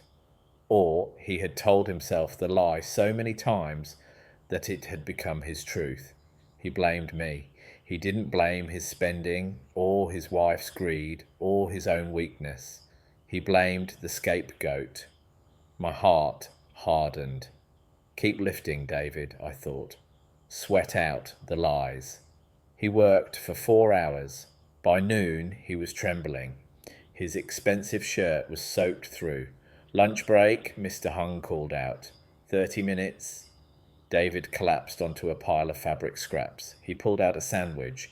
It was made with the bread and peanut butter I had sent. He ate it like a wolf. Then his phone rang. "Hello?" he answered. "Sarah?" "What?" "No, I haven't been paid yet." "They want cash. I can't give you what I don't have." "Stop crying." "I am carrying rugs, for God's sake. Me carrying rugs." He hung up and put his head in his hands. I decided to twist the knife, not to hurt him, but to lance the boil. I scribbled a note on a piece of paper. I handed it to Mr. Hung and whispered in his ear. Mr. Hung nodded. He walked over to David. "Boy," Mr. Hung said. David looked up, eyes red. "Yeah?" "Customer come later. Very rich lady. She need gardener for her big estate. Pay $20 hour. Cash." David sat up. 20? Who? "I give you address. You go after work. Maybe she hire you." Mr. Hung handed him the slip of paper. The address was for a mansion on the other side of town. It was the home of one of my clients, Mrs. Vance. Evelyn. I had arranged it with her. She is tough, Mr. Hung warned. She hate lazy people. I'm not lazy, David said, standing up. I'll go. I'll do anything. Finish rugs first. David worked the rest of the afternoon with a new energy. Hope is a powerful fuel. At 5:00 p.m., Mr. Hung paid him $40. David looked at the bills like they were a fortune. Thank you, David said. It was the first time I had heard him say thank you to a servant in years. He ran out the door to catch the bus to Evelyn's house. I waited until he was gone, then I came out from the shadows. You play dangerous game, Margaret, Mr. Hung said, wiping the counter. I know, I said, but he needs to see what he is made of. I called Evelyn. He's coming, I said. I'm ready, Evelyn replied. What is the script? Offer him the job, I said, but make it hard, digging holes, moving rocks, and ask him about his family. Ask him about his mother. You want to know what he says to a stranger? I need to know if he is still protecting the lie. Okay, I'll record it. I went back to my room in the shop. I couldn't settle. I paced. I cleaned my machine. 2 hours later, my phone ping-ponged. An audio file from Evelyn. I sat on the edge of my bed and pressed play. Sound of wind. Sound of a shovel hitting dirt. Evelyn. You have soft hands for a gardener, David. David. I used to work in an office. White collar. Evelyn. What happened? Laid off. David. Bad luck. Market turned and family issues. Evelyn. Family is tricky. My son never calls me. David. Pause. I don't speak to my mother either. Evelyn. Why? Did she beat you? David. No, she just abandoned us. She got old, got selfish. She walked out when we needed her most, took her money and ran. I stopped the recording. Silence filled the room. She got old, got selfish. She walked out. He was still rewriting history. He couldn't face the shame of what he had done, so he turned me into the villain. It was a defense mechanism. If I was the bad guy, then he didn't have to feel guilty for throwing me out. I felt a cold rage, but beneath the rage, a deep sadness. He was so lost in his own narrative that he couldn't find the exit. I pressed play again. Evelyn. That's terrible. A mother should never leave her child. David. Yeah, well, she's gone now. Probably living on a beach somewhere with my inheritance. Evelyn. And your wife, is she supportive? David. Sarah is having a hard time. She's used to better things. Evelyn. You know, David, my garden has a lot of weeds. You have to pull them out by the root. If you just cut the top, they grow back stronger. David. I know how to weed, ma'am. Evelyn. Good. Finish this flower bed. I'll pay you for the day. But I don't think you are right for this job long term. David. Wait, why? I'm working hard, Evelyn, because you are angry at the dirt, David. You are angry at the shovel. You are blaming the tools. A good gardener respects the soil. The recording ended. Evelyn was brilliant. I lay back on my pillow. I stared at the ceiling. He wasn't ready. He was suffering, yes. He was working, yes. But his heart was still hard. He still blamed the world. He needed a shock. He needed the truth to hit him so hard it cracked the shell of his ego. And I knew how to deliver it. Lily's birthday was coming up again. 1 year since the dress. 1 year since the beginning of the end. I looked at the calendar. 3 days. I sat up. I walked to my fabric stash. I didn't have the blue silk anymore, but I had something better. I had a piece of gold velvet, rich, warm, resilient. I would make another dress, but this time I wouldn't give it to Lily directly. I would put it in the window of the shop that David walked past every morning to get to the bus. I would put a price tag on it, a price he couldn't afford, but a style he couldn't mistake. It was a gamble. If he recognized the stitching, the specific, intricate snowflake embroidery I had invented for him when he was a boy. He would know. If he didn't recognize it, then he truly never knew me at all. I threaded the needle. "One last test, David," I whispered. "Do you see me? Or do you only see what you want to take from me?" The machine hummed to life. Thump, thump, thump.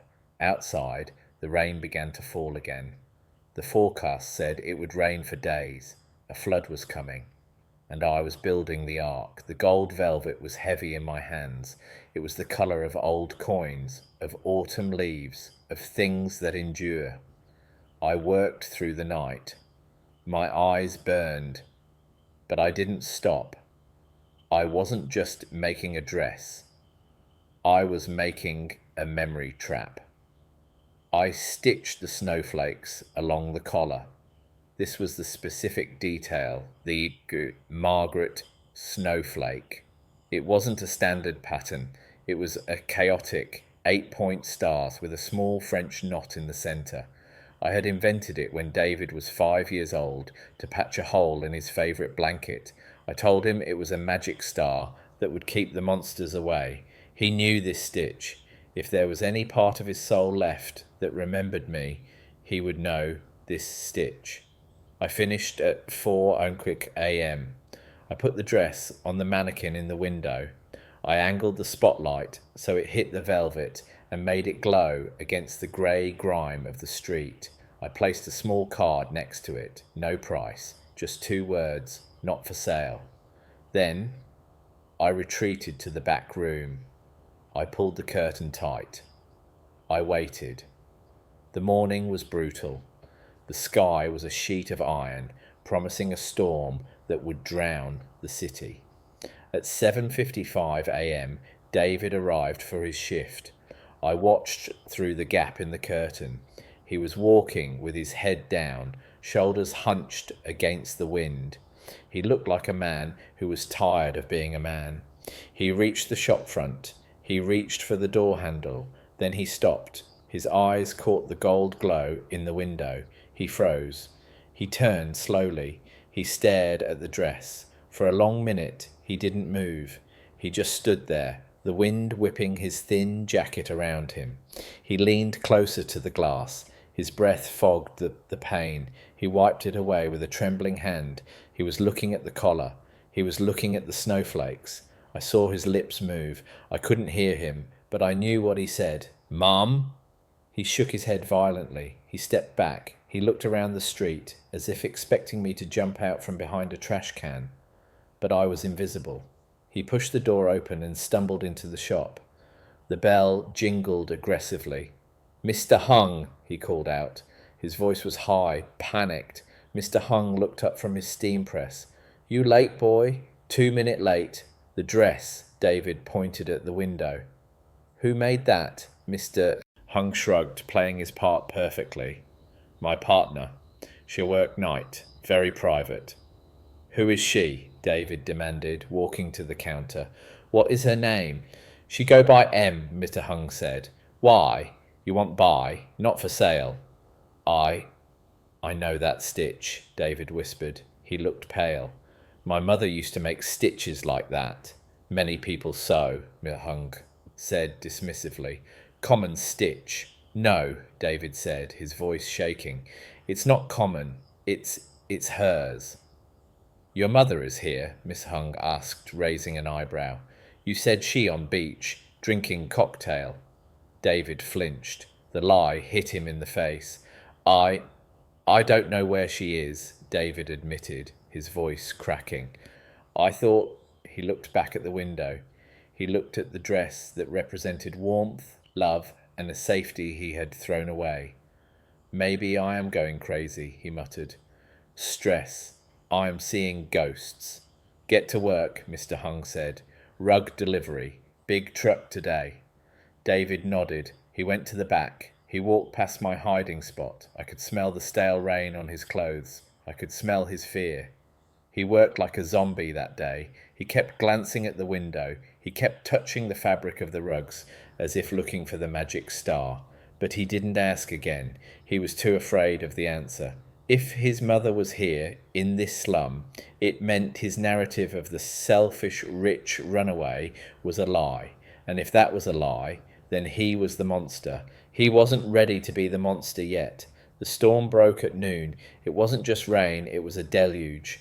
The gutters overflowed. The streets turned into rivers of black water. At 5 o'clock p.m., David's phone rang. He answered it in the middle of the shop. "What?" he yelled. "No, you can't." He listened. His face went grey. "Sarah, put him on the phone. Let me talk to the manager." He waited.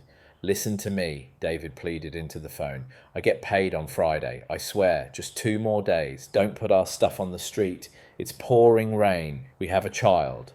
He listened again. The voice on the other end was loud enough for me to hear the tinny, angry distortion.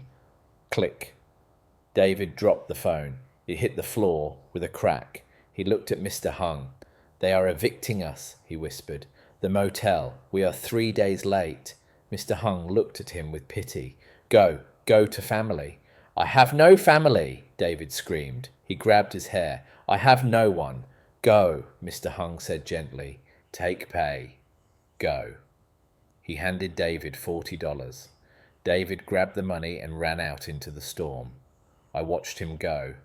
My heart was pounding so hard I thought it would break my ribs. "He is drowning," Mr. Hung said to the empty shop. "I know," I said, stepping out from the curtain. "You save him?" "Not yet," I said. "He has $40. He has a choice. He can buy booze, he can buy a lottery ticket, or he can buy a solution. Or," Mr. Hung said darkly, "he can give up."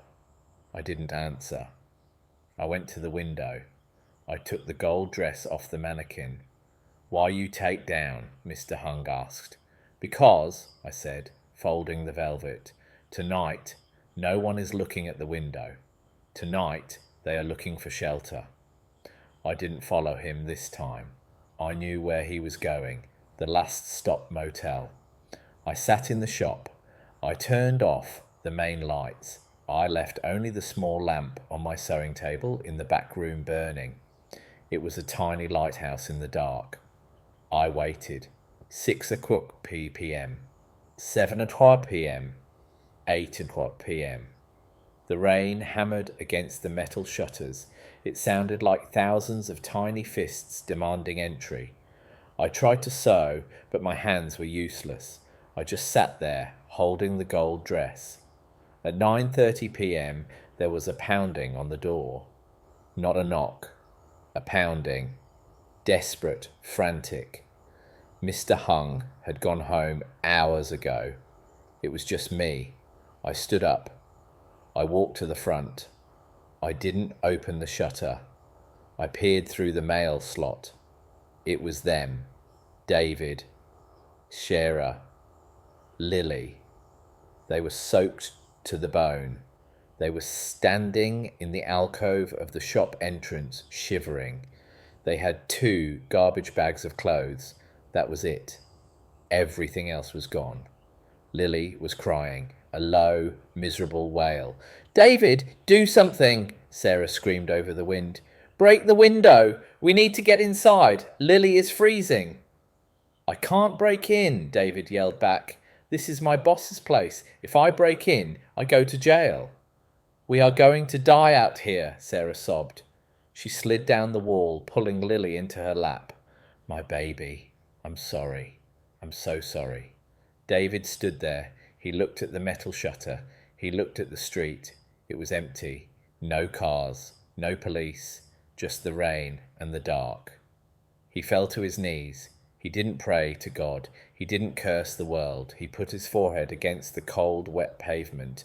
"Please," he sobbed. "Please, help us. Anyone." He was broken. The ego was gone. The MBA was gone. The head of household was gone. There was only a father, terrified for his child, and a son lost in the dark. Inside the shop, I put my hand on the switch for the shutter. This was it, the moment I had planned for, the moment of justice. But as I looked at them, shivering, huddled together like stray dogs, I didn't feel triumph. I didn't feel the satisfaction of "I told you so." I felt pain, because they were my blood, and their pain was my pain. I took a deep breath. I wiped my own tears. I pressed the button. Whir! Clank. The electric motor groaned. The metal shutter began to rise slowly. Outside, David lifted his head. He looked up, blinded by the sudden movement. Sarah stood up, clutching Lily. They stared as the barrier between the street and the shop disappeared. The shutter rolled all the way up. I stood there, behind the glass door. I was silhouetted by the light from the back room. They couldn't see my face yet. They just saw a figure, a saviour. David scrambled to his feet. He pounded on the glass. "Please," he yelled through the glass. "Please let us in. My daughter is cold. We don't have anywhere to go. I work here. I'm the rug guy. Please." I unlocked the door. I pushed it open. The wind blew rain into the shop, soaking the hem of my dress. "Come in," I said. My voice was low. "Stay steady." David froze. He knew that voice. He squinted, trying to see through the gloom and the rain. "Mom," he stammered. "Is that you, the partner?" I stepped back, inviting them into the light. They stumbled in. Sarah was shaking so hard her teeth chattered. Lily was blue-lipped. "Thank you," Sarah gasped. "Oh God, thank you. We just need to sit. Just for a minute." David closed the door against the storm. The silence of the shop enveloped them.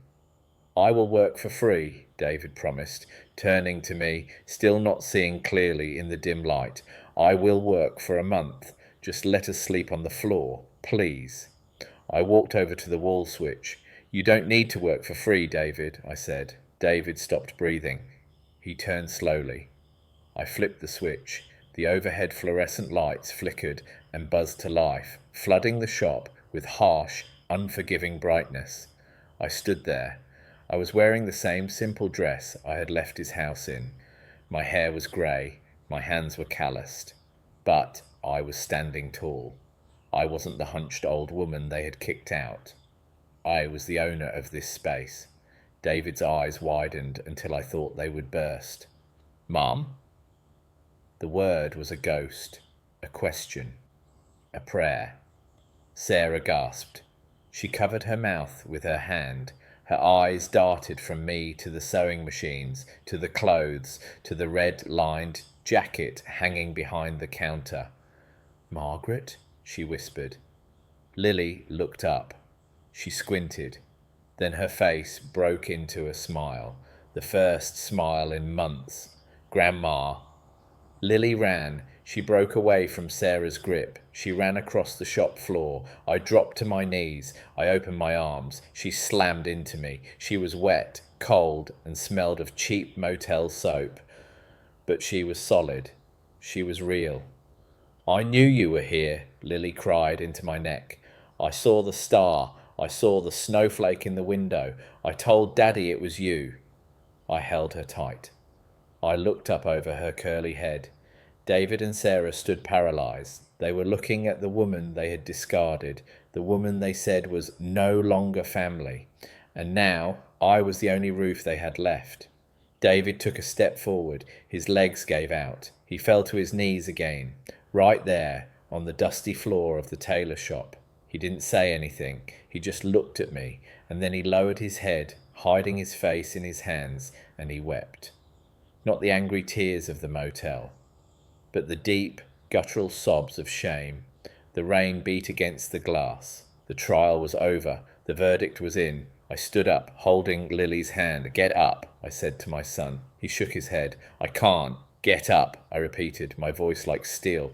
"You are soaking wet. You are ruining my floor." It was a command, the command of a mother. He slowly looked up. "Mum, Be quiet," I said. "We don't talk tonight. Tonight, we dry off." I pointed to the back room. "There are blankets. There is soup on the hot plate. Go." Sarah looked at me, terrified. She expected me to scream. She expected me to kick them out. She expected me to treat them the way she had treated me.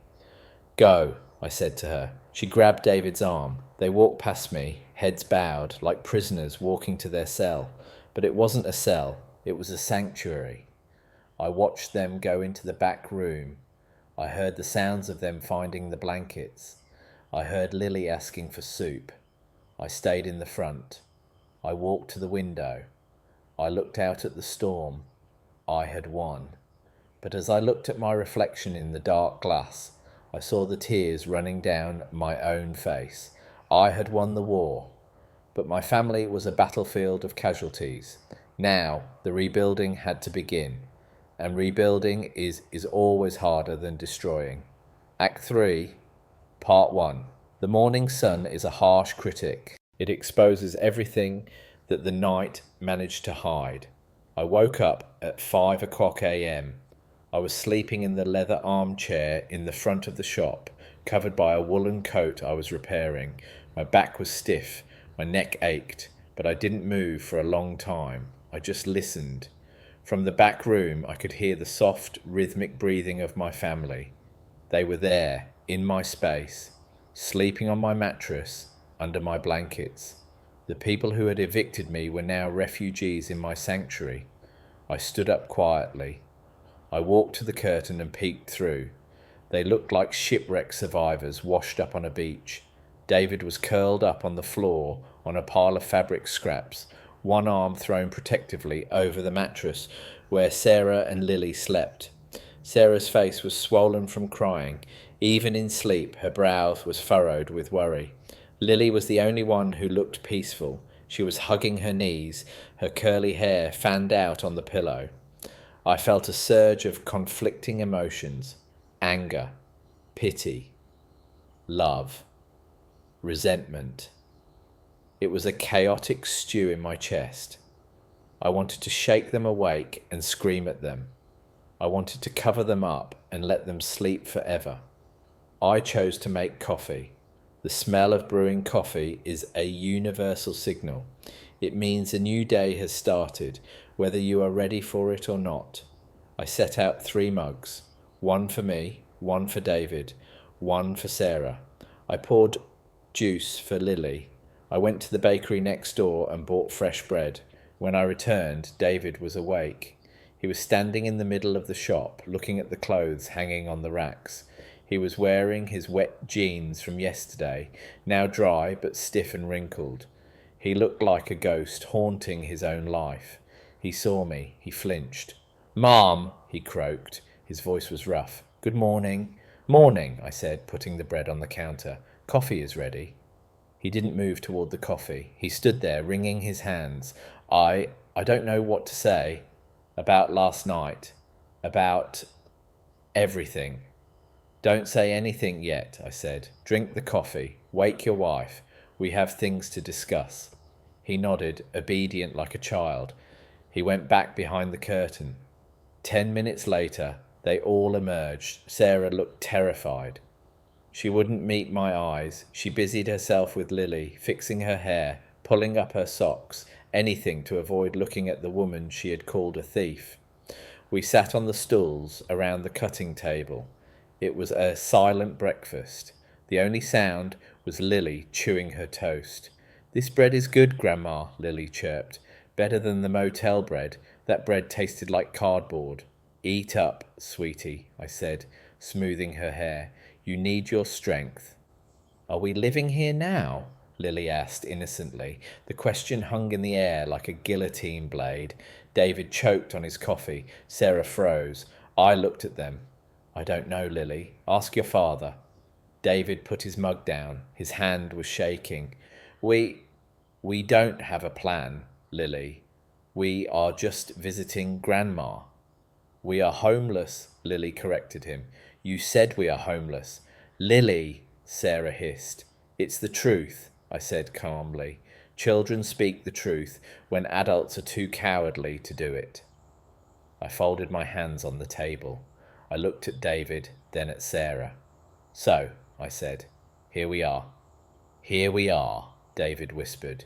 "You have no home, you have no money, you have no job except the one lifting rugs for $10 an hour. David flinched. "I know." And you came to me.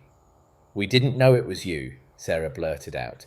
If you knew, you would have stayed in the rain, I asked sharply. Sarah fell silent. No, we would have come. We were desperate. Desperate, I repeated the word.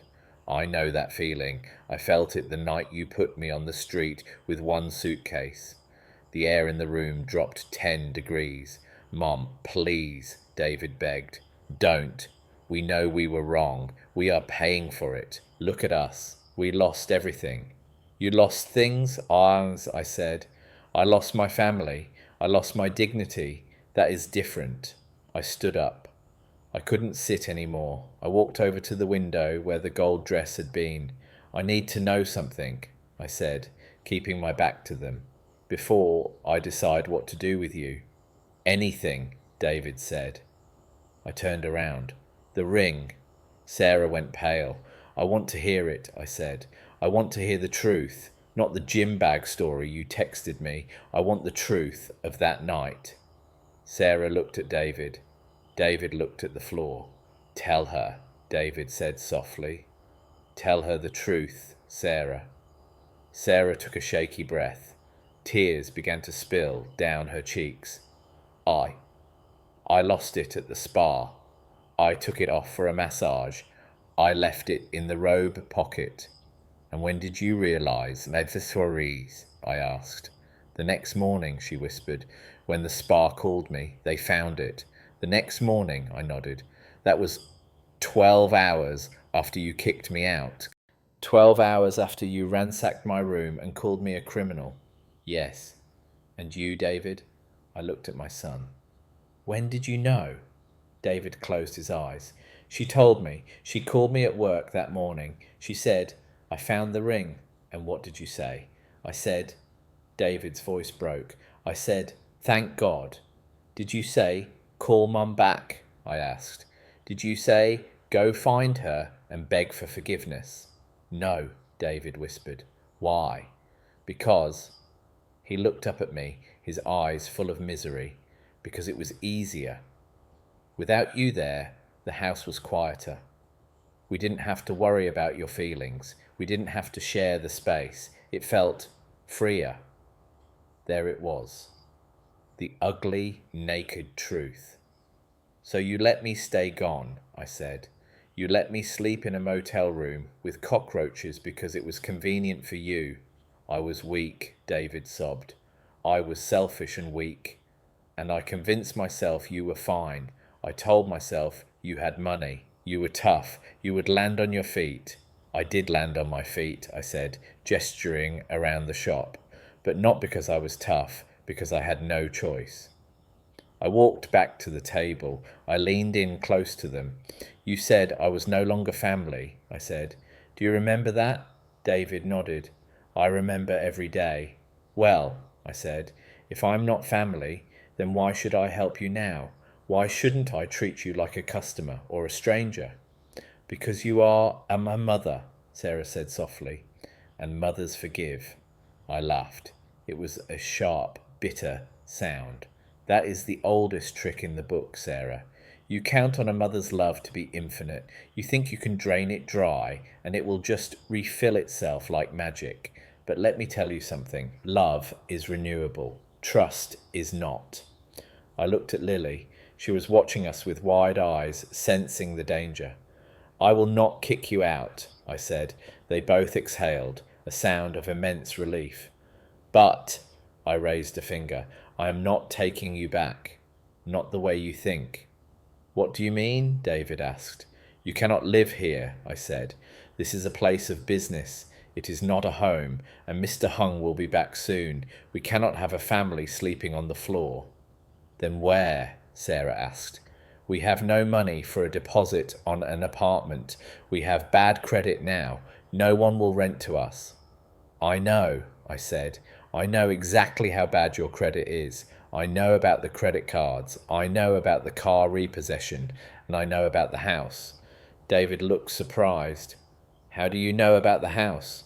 I know you were evicted, I said. I know the bank foreclosed. Yeah, David rubbed his face. The bank sold the mortgage to some investment firm, Blue Thread LLC. Vultures.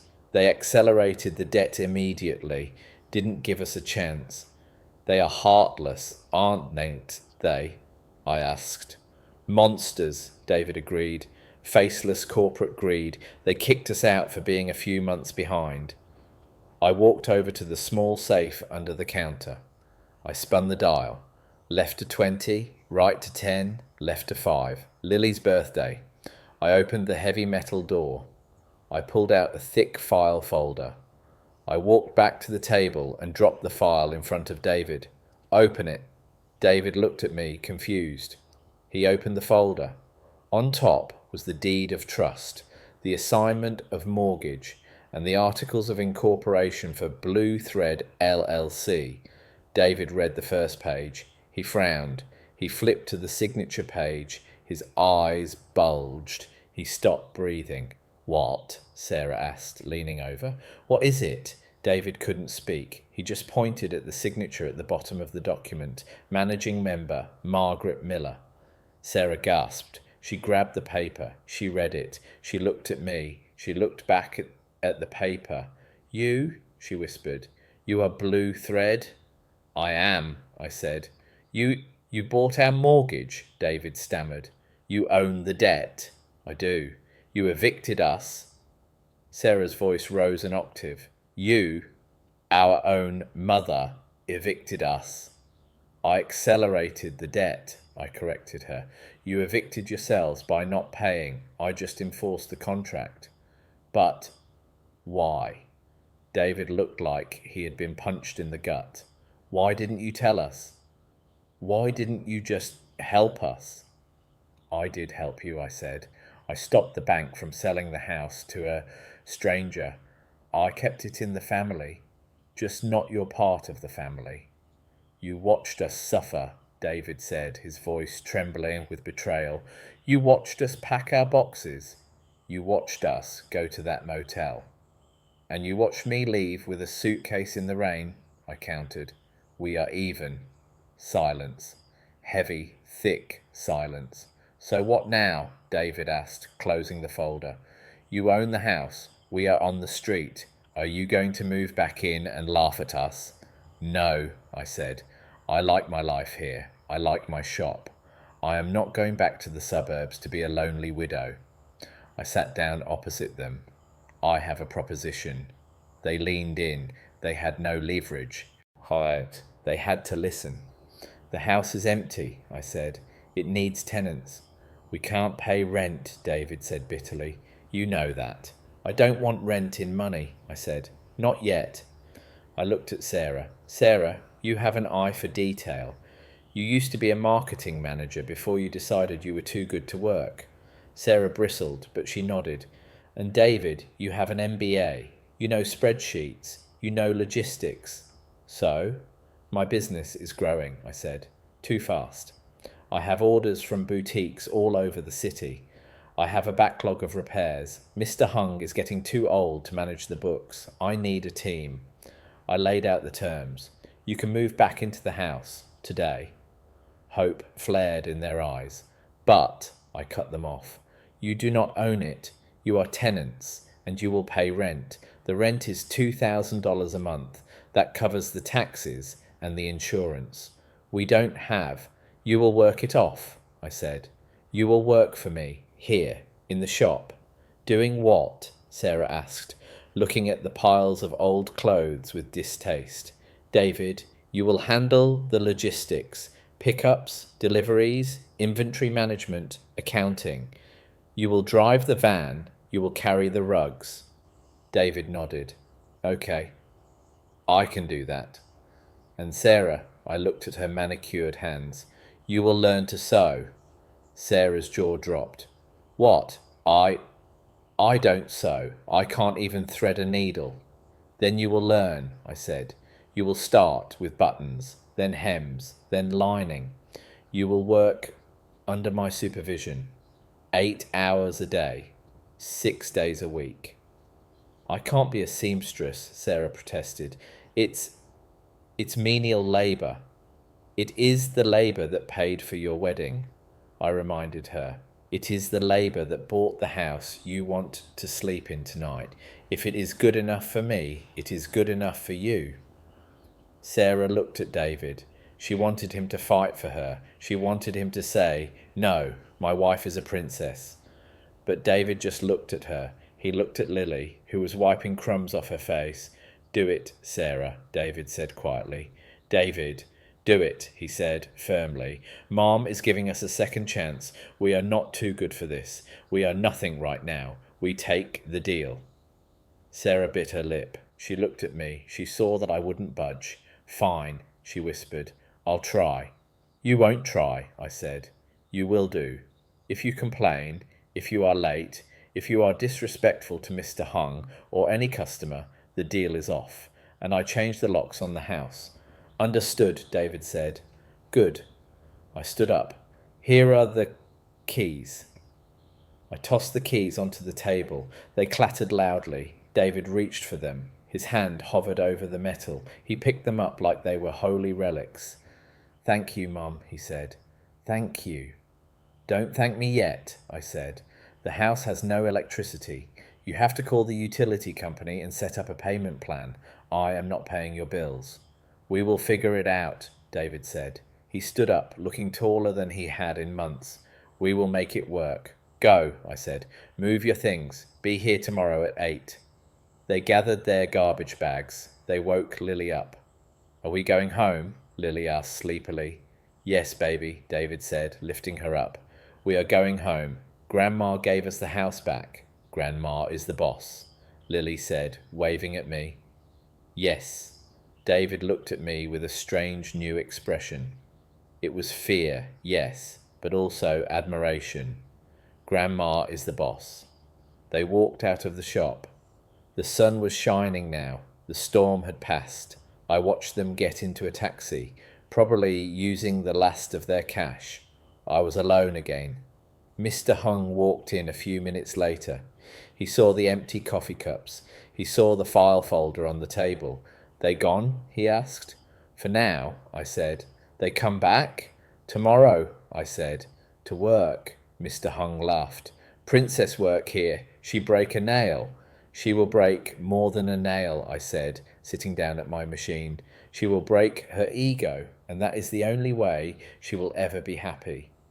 I picked up a piece of silk. I started to sew. My hands were steady. My heart was calm. I had my family back. But this time, I wasn't the foundation they walked on. I was the roof that sheltered them, and roofs are much harder to break than foundations. The first week was a disaster.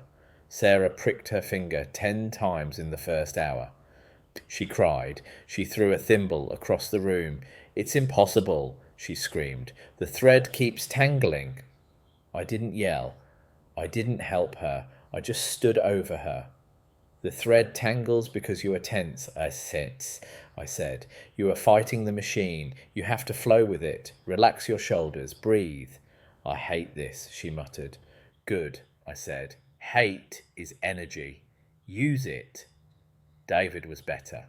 He organised the back room. He created a spreadsheet for the inventory. He found that Mr. Hung had been undercharging for dry cleaning by 20%. He fixed the pricing. "Mum," he said on the third day, showing me a chart on his laptop, "if we optimise the delivery route, we can save $50 a week on gas." "Do it," I said.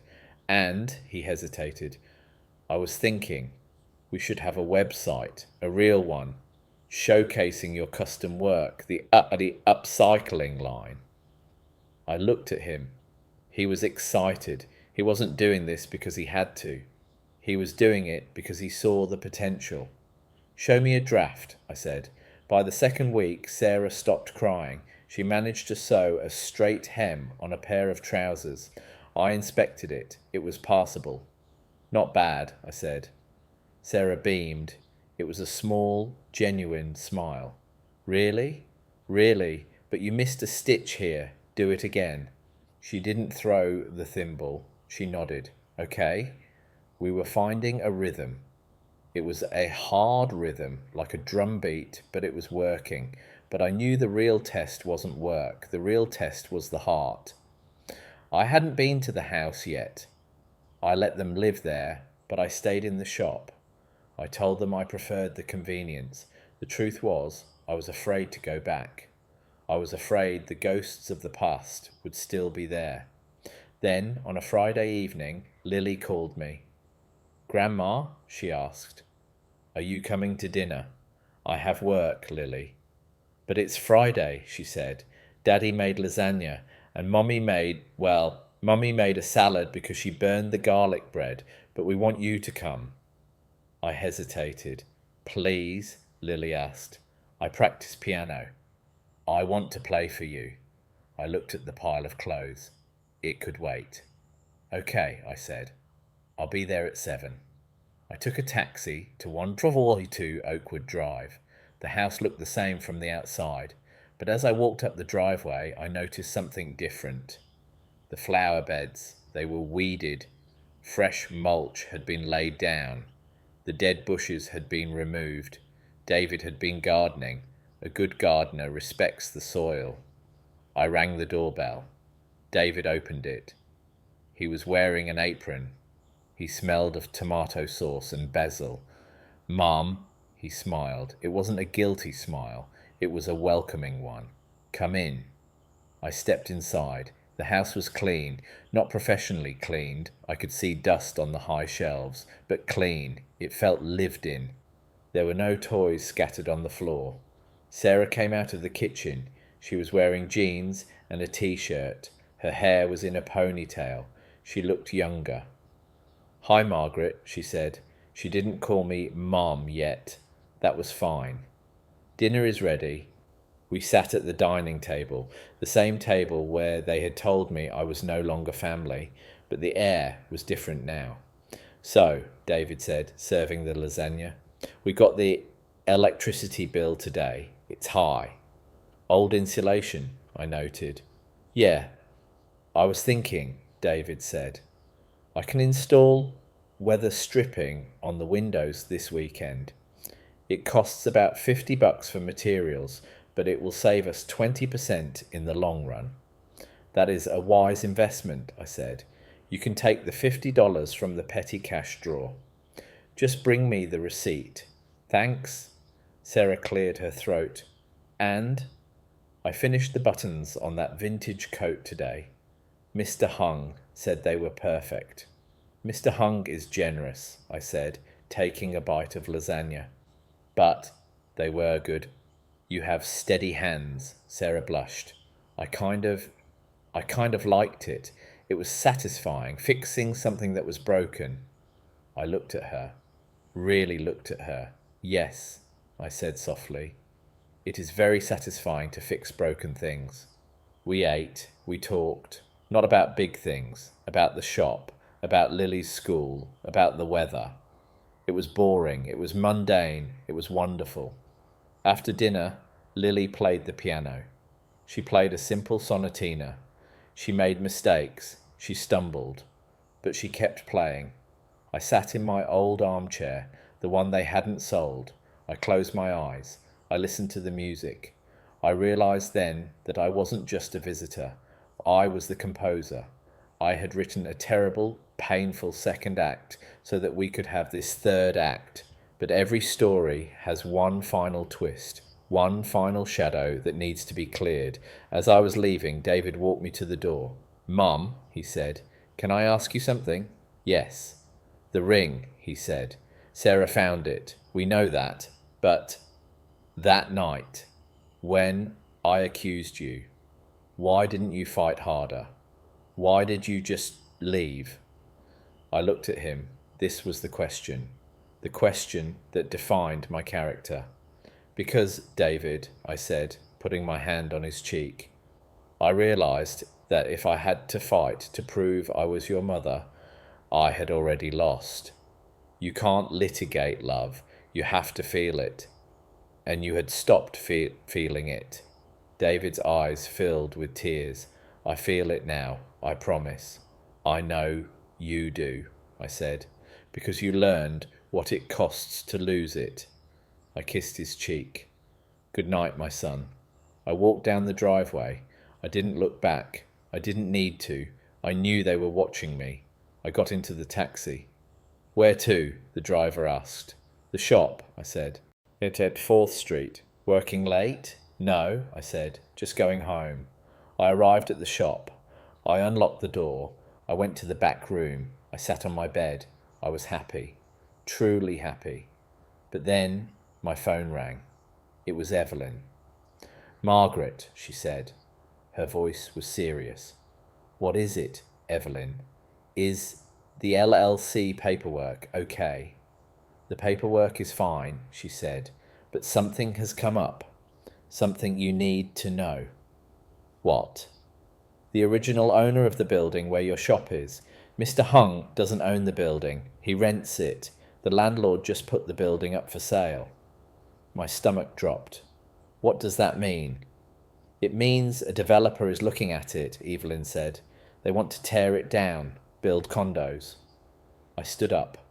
I looked around my shop, my sanctuary, the place where I had rebuilt my life, the place where my son and daughter-in-law now worked. They want to evict us, I asked. If the sale goes through, yes, you have 30 days to vacate. I laughed, a low, incredulous laugh. It was happening again, the cycle of displacement, but I wasn't the same Margaret who had left the farmhouse, and I wasn't the same Margaret who had left the suburbs. How much? I asked. What? How much are they asking for the building? Margaret, it's commercial real estate in a gentrifying area. It's expensive, $500,000 at least. I have a house, I said. A house in Oakwood Drive. It has equity. You want to leverage the house? Evelyn asked. The house you just got back for your family. The house is a place to sleep, I said. The shop is a future. If we lose the shop, David and Sarah lose their jobs. We lose everything. It's risky, Evelyn warned. If the shop fails, you lose the house too. You will all be homeless, for real this time. I looked at the sewing machine. I looked at the red-lined cheap jacket hanging on the rack. I don't bet on luck, Evelyn, I said. I bet on my hands. Draw up the papers, I commanded. I am buying the building. Fear is a contagion. I saw it spread across David's face the moment I told them the news. We were in the shop, standing around the cutting table. The closed sign was flipped outward. It was raining again, a soft, persistent drizzle that blurred the world outside. You want to mortgage the house? David asked, his voice rising in panic. The house we just got back. Mum, are you insane? I am not insane, I said, smoothing the blueprints of the building Evelyn had sent me. I am strategic. The landlord is selling. If a developer buys this building, we are out. The shop closes. You lose your jobs. I lose my business. But the house... David gripped the edge of the table. It's our safety net. If the business fails and we pledged the house as collateral, we lose everything. We are back on the street. Lily is back on the street. That is correct, I said calmly. Then why do it? He shouted. Let's just move the shop. We can rent a cheaper place in the suburbs. No, Sarah spoke up. We both turned to her. She was sewing a button on a coat. She didn't look up, but her voice was firm. We can't move, Sarah said. Our clients are here. The walk-in traffic is here. The reputation of the magician of 4th Street is tied to this location. If we move to the suburbs, we become just another dry cleaner. We lose the premium pricing. David stared at his wife. Sarah, you're talking about gambling our home. Sarah looked up. Her eyes were clear. David, that house isn't a home yet. It's just a building we sleep in. This, she gestured around the shop, is where we are building a life. For the first time, I feel like I'm actually doing something, not just spending your money. She looked at me. I'm with Margaret. We buy the building. I felt a swell of pride so strong it almost brought me to tears. Sarah, the woman who used to cry over a broken nail, was now ready to bet the farm. But we need a down payment, David argued, though his resistance was crumbling. Evelyn said the building is $500,000. We need at least 20% down. That's $100,000. The equity in the house might cover half of that, but banks won't lend to us. My credit is shot. Yours is, well, you're a retiree. We don't go to a bank, I said. We go to investors. Who? My clients, I said. The women who bring me their Chanel and their Dior. They have money. But more importantly, they have a problem.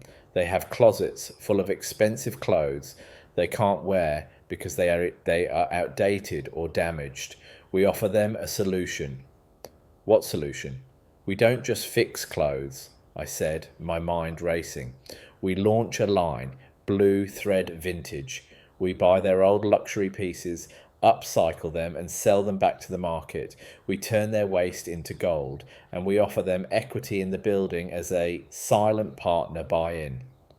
David's MBA brain kicked into gear. I could see the gears turning. A subscription model, he muttered, or a consignment equity deal. If we structure it right, we could raise the capital in a week. He grabbed his laptop. I need coffee, and I need your client list. Get to work, I said. The next 5 days were a blur. We were a war room. David built a pitch deck. It was beautiful. He projected revenue growth, inventory turnover, and profit margins. He wasn't the tired, defeated man anymore.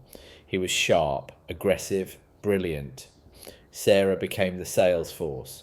She called the clients. She used her charm, the same charm she used to manipulate, to persuade. It's not just an investment, Mrs. Vanderbilt, I heard her say on the phone. It's about sustainability. It's about preserving fashion history. And yes, you get a VIP discount on all alterations for life. She was relentless. And I sewed. I had to prove the concept. I took 10 old moth-eaten cashmere sweaters and turned them into a collection of patchwork scarves and beanies. I put them in the window. They sold out in 2 hours. The proof of concept was undeniable. By Friday, we had meeting with Evelyn. We walked into her glass office, me in my grey dress, David in a suit I had resized for him, and Sarah in a blouse she had mended herself. We pitched. David presented the numbers. Sarah presented the vision. I presented the product. Evelyn listened. She looked at the numbers. She looked at us. This is aggressive, she said. You are valuing the company at $2 million based on 3 months of revenue. We are valuing it on the potential, David said confidently, and on the proprietary technique Mum has developed. No one else can do what she does at this speed. Evelyn tapped her pen. And the down payment for the building. We have commitments for $50,000 from private investors, David said. We need the other 50. We are asking you to bridge the gap. A short-term loan secured against the shop's inventory and the house. Evelyn looked at me. Margaret, you are putting everything on the table. I am, I said. Why? Because I trust my partners, I said, looking at David and Sarah. David straightened his tie. Sarah smiled. Evelyn closed the folder. I'm in, she said. I'll write the check, but if you default, I take the building and the house. We won't default, I said. We signed the papers. When we walked out of that office, we didn't just own a building. We owned our future. We did it, Sarah whispered. Leaning against the elevator wall, she looked exhausted but exhilarated. We're not done, David said, checking his phone. We have a van full of pickups at 2 p.m. And Mom, Mrs. Gable wants that wedding dress by tomorrow. Then let's go, I said. We went back to the shop. We worked until midnight. We ate pizza sitting on the floor, surrounded by piles of silk and wool. You know, David said, wiping tomato sauce from his lip, I used to think success was a corner office and a company car. And now? I asked. He looked at his stained hands. He looked at Sarah sleeping on a pile of coats in the corner. He looked at me. Now I think success is being tired, he said. Being tired because you built something. I smiled. That is the farm talking, David. Your grandfather would be proud. I think he would, David said. 2 weeks later, the sale of the building closed. We were officially the landlords of 4th Street. Mr. Hung, who had decided to officially retire and sell the business to me for $1 in exchange for a lifetime pension from the shop's profits, came to the celebration. We popped a bottle of cheap champagne. You crazy family, Mr. Hung laughed, raising his glass. But good crazy. To blue thread, David toasted. To blue thread, we all said. But the universe, as always, had one last test. The next morning a letter arrived. It wasn't a bill, it wasn't an order, it was from the City Council. Notice of zoning violation. The property at 142 Oakwood Drive is zoned for single-family residential use. Evidence suggests a commercial enterprise is being run from the premises. Logistics hub, commercial van parking. Cease and desist immediately or face fines of $500 per day. I stared at the letter. Who reported us? Sarah asked, reading over my shoulder. The neighbours, David sighed. They saw the van. They saw us loading rugs at night. They don't like the look of it. It lowers their property value. We are trying to survive, Sarah yelled. Do they want us to starve? They don't care, I said. Rules are rules. If we can't park the van there, and we can't do the sorting in the garage, David said, doing the math, we lose our efficiency. We can't afford a warehouse yet. The shop is too small to hold all the inventory. We have to move the operations to the shop, I said. It won't fit, Mum, David said. We are bursting at the seams here.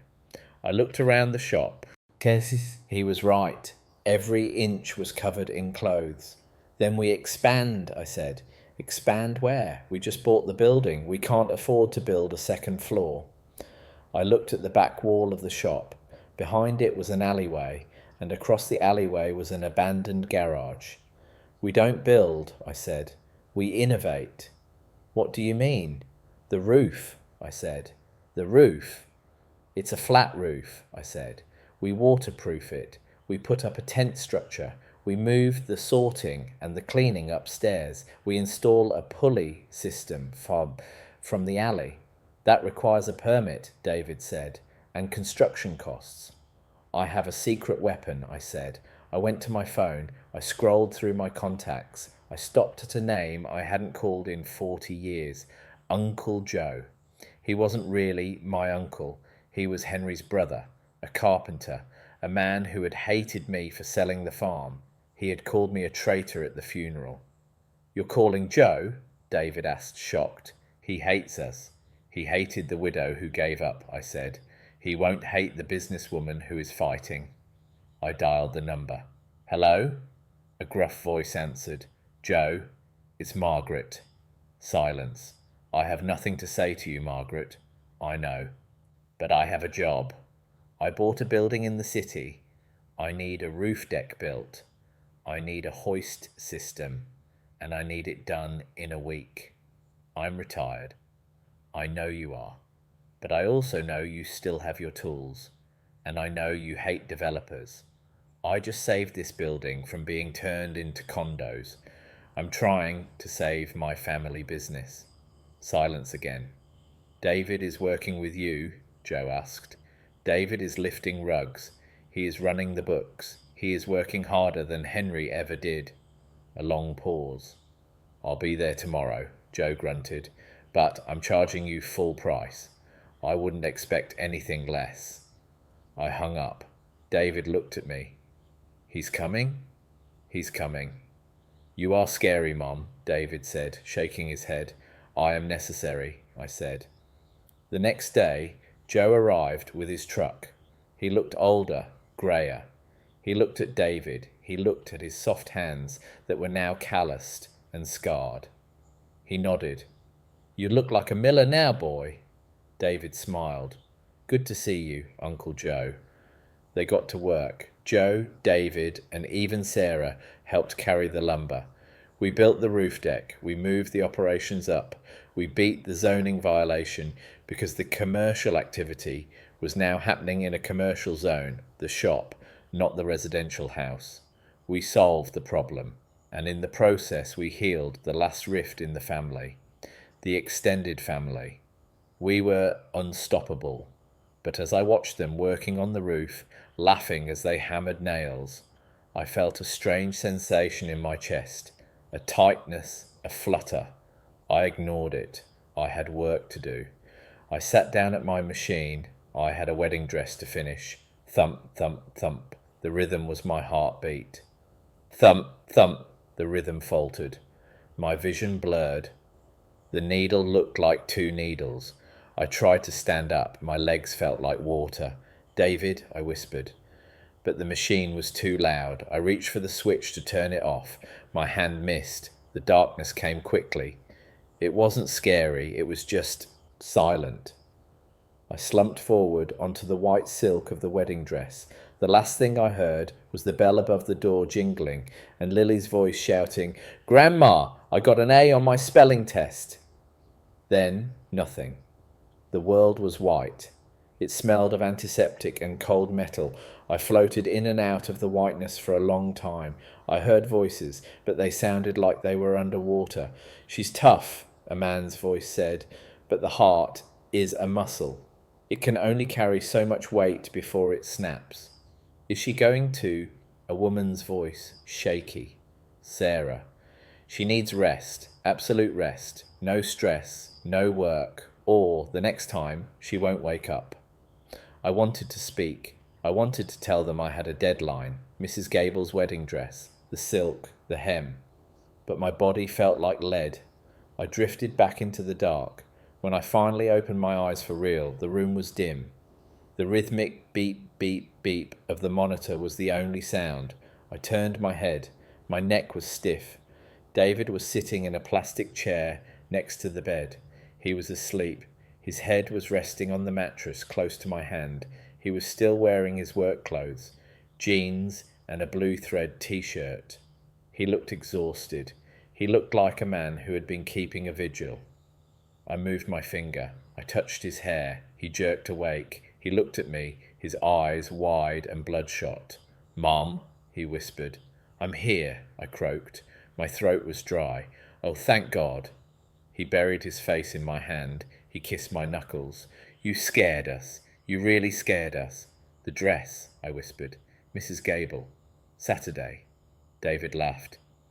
It was a wet, choked sound. "You have tubes in your arm and you're worried about a dress." "Reputation," I murmured. "Blue thread." "It's done." Sarah's voice came from the doorway. I looked over. Sarah was standing there holding 2 cups of coffee. She looked tired, but her eyes were bright. "What do you mean?" I asked. "I finished it," Sarah said, walking to the bed. "You collapsed on the train. There was a stain on the silk. A drop of... well, it doesn't matter. I cleaned it. I recut the panel. I stitched the hem."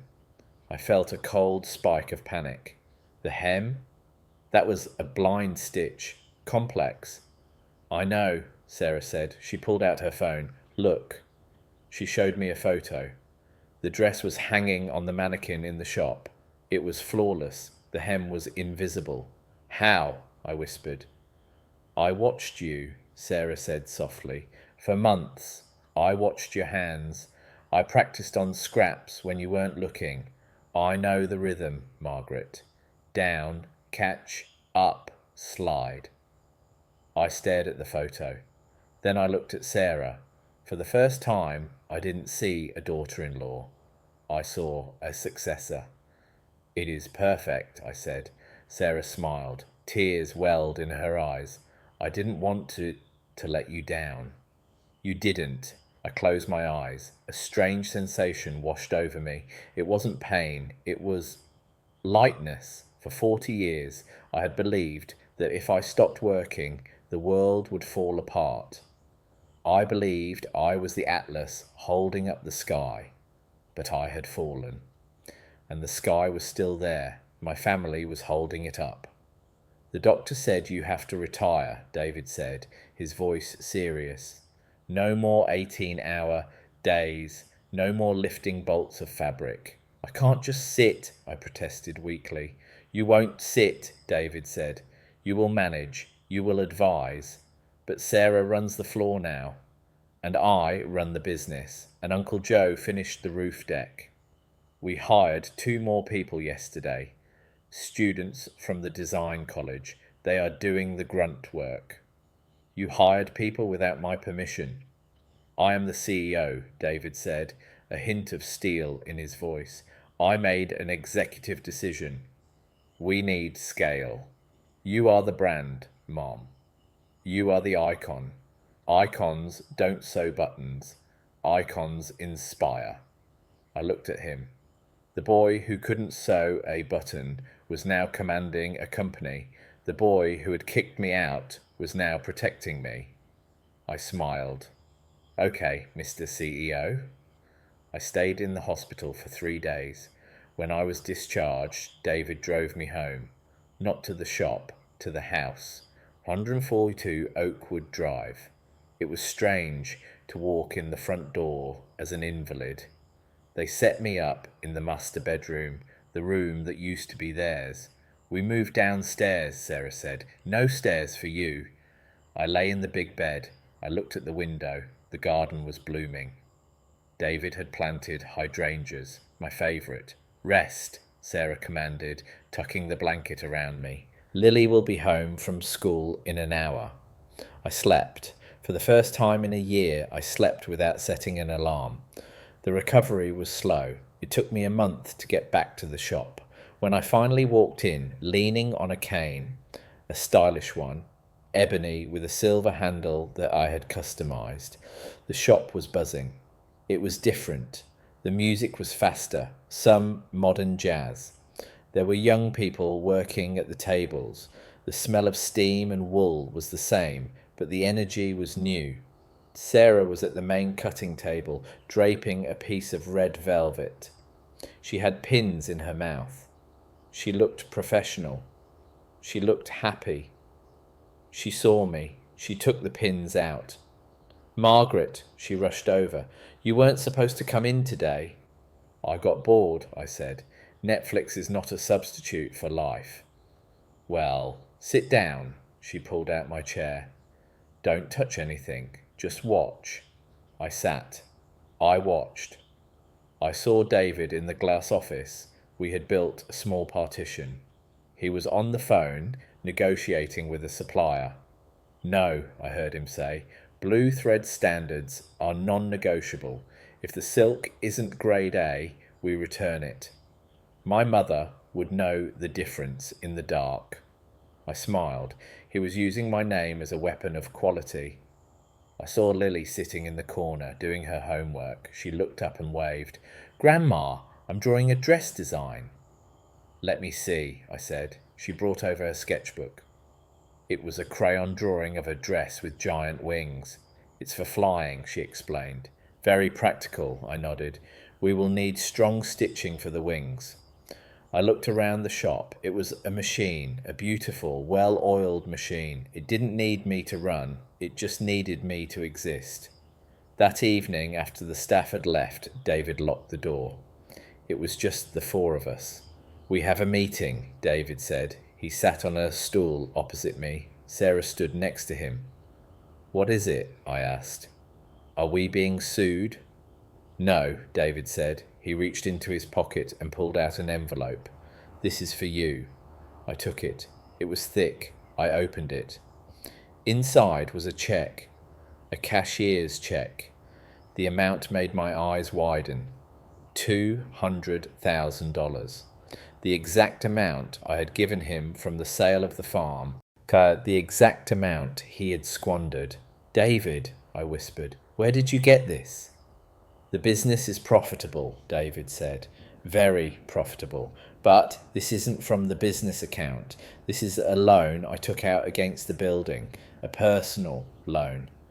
You mortgaged the building again? No, David smiled. I refinanced it. The value has tripled since we bought it. The bank was happy to lend to me. My credit score is fixed, Mum. He took a breath. This is your money back, every cent, plus interest. I looked at the cheque. It was just paper, but it represented his redemption. I don't need this, I said, trying to hand it back. I have everything I need. Take it, Sarah said. Please, we need you to take it. We need to know that we don't owe you anything but love. We need to know that we don't owe you anything but love. That sentence hit me hard. They didn't want to be debtors anymore. They wanted to be equals. I folded the cheque. I put it in my pocket. Okay, I said. I accept. David let out a breath. He seemed to have been holding for 2 years. Thank you. But, I added, I am not spending it on bingo. Spend it on whatever you want, David laughed. Go to Paris. Buy a boat. I am going to start a foundation, I said. They looked at me, surprised. A scholarship, I continued, for women, older women like me who were thrown away, women who need to learn a trade to survive. We will teach them to sew. We will teach them business. We will give them a second act. Sarah's eyes filled with tears. The Blue Thread Academy. Exactly. 6 months later, it was Lily's 8th birthday. We were at the house. The weather was beautiful. Clear, crisp autumn air. No rain. The house was full of people. Not the fake friends from the old days, but real people. Mr. Hung was there, wearing a suit that was too big for him. Evelyn was there, drinking wine and laughing with Uncle Joe. The young students from the shop were there. I was in the kitchen, frosting the cake. My hands were a little shaky, but steady enough. I heard the front door open. I walked out to the hallway.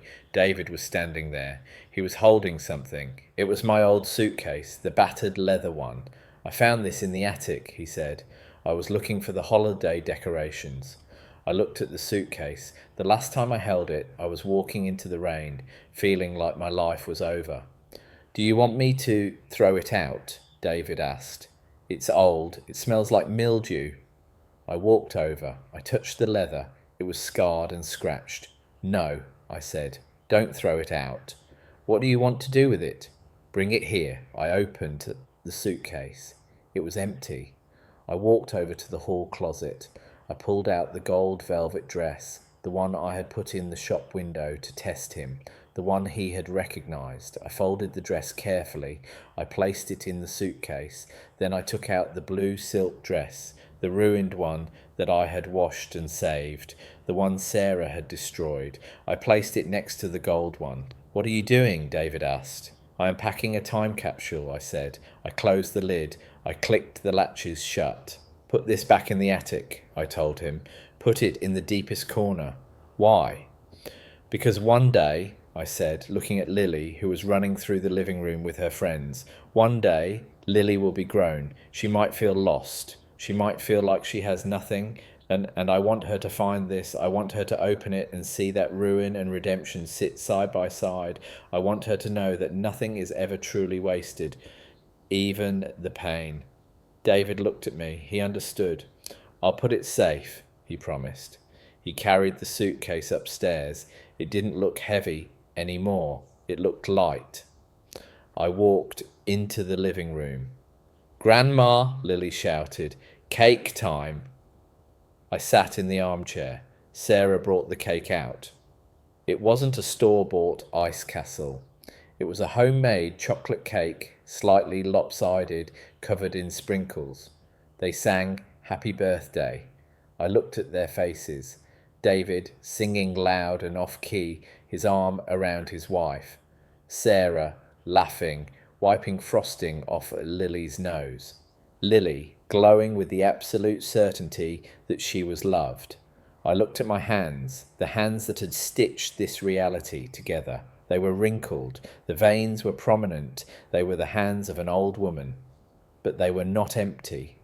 I remembered the night I left, the silence of the street, the feeling of invisibility. I wasn't invisible anymore. I was woven into the fabric of this family. I was the thread that held the seams tight. Lily blew out the candles. Smoke curled up into the air. "Make a wish," David said. Lily closed her eyes tight. I wish it stays like this forever." I smiled. I knew better. Nothing stays the same forever. Threads fray, seams burst, fabric fades, but that's okay, because we know how to mend. We are not a family because we are perfect. We are a family because we refuse to let the tear become a hole. I took a sip of my tea. It was warm. The house was warm. "Margaret," Sarah asked, handing me a plate of cake, "are you okay?" I looked at her. I looked at the red lining of the curtains I had sewn for this room. "Yes," I said, "I am family." And outside, the rain began to fall. But inside, it was just a sound on the roof, a rhythm, a song of survival. I took a bite of the cake. It was sweet.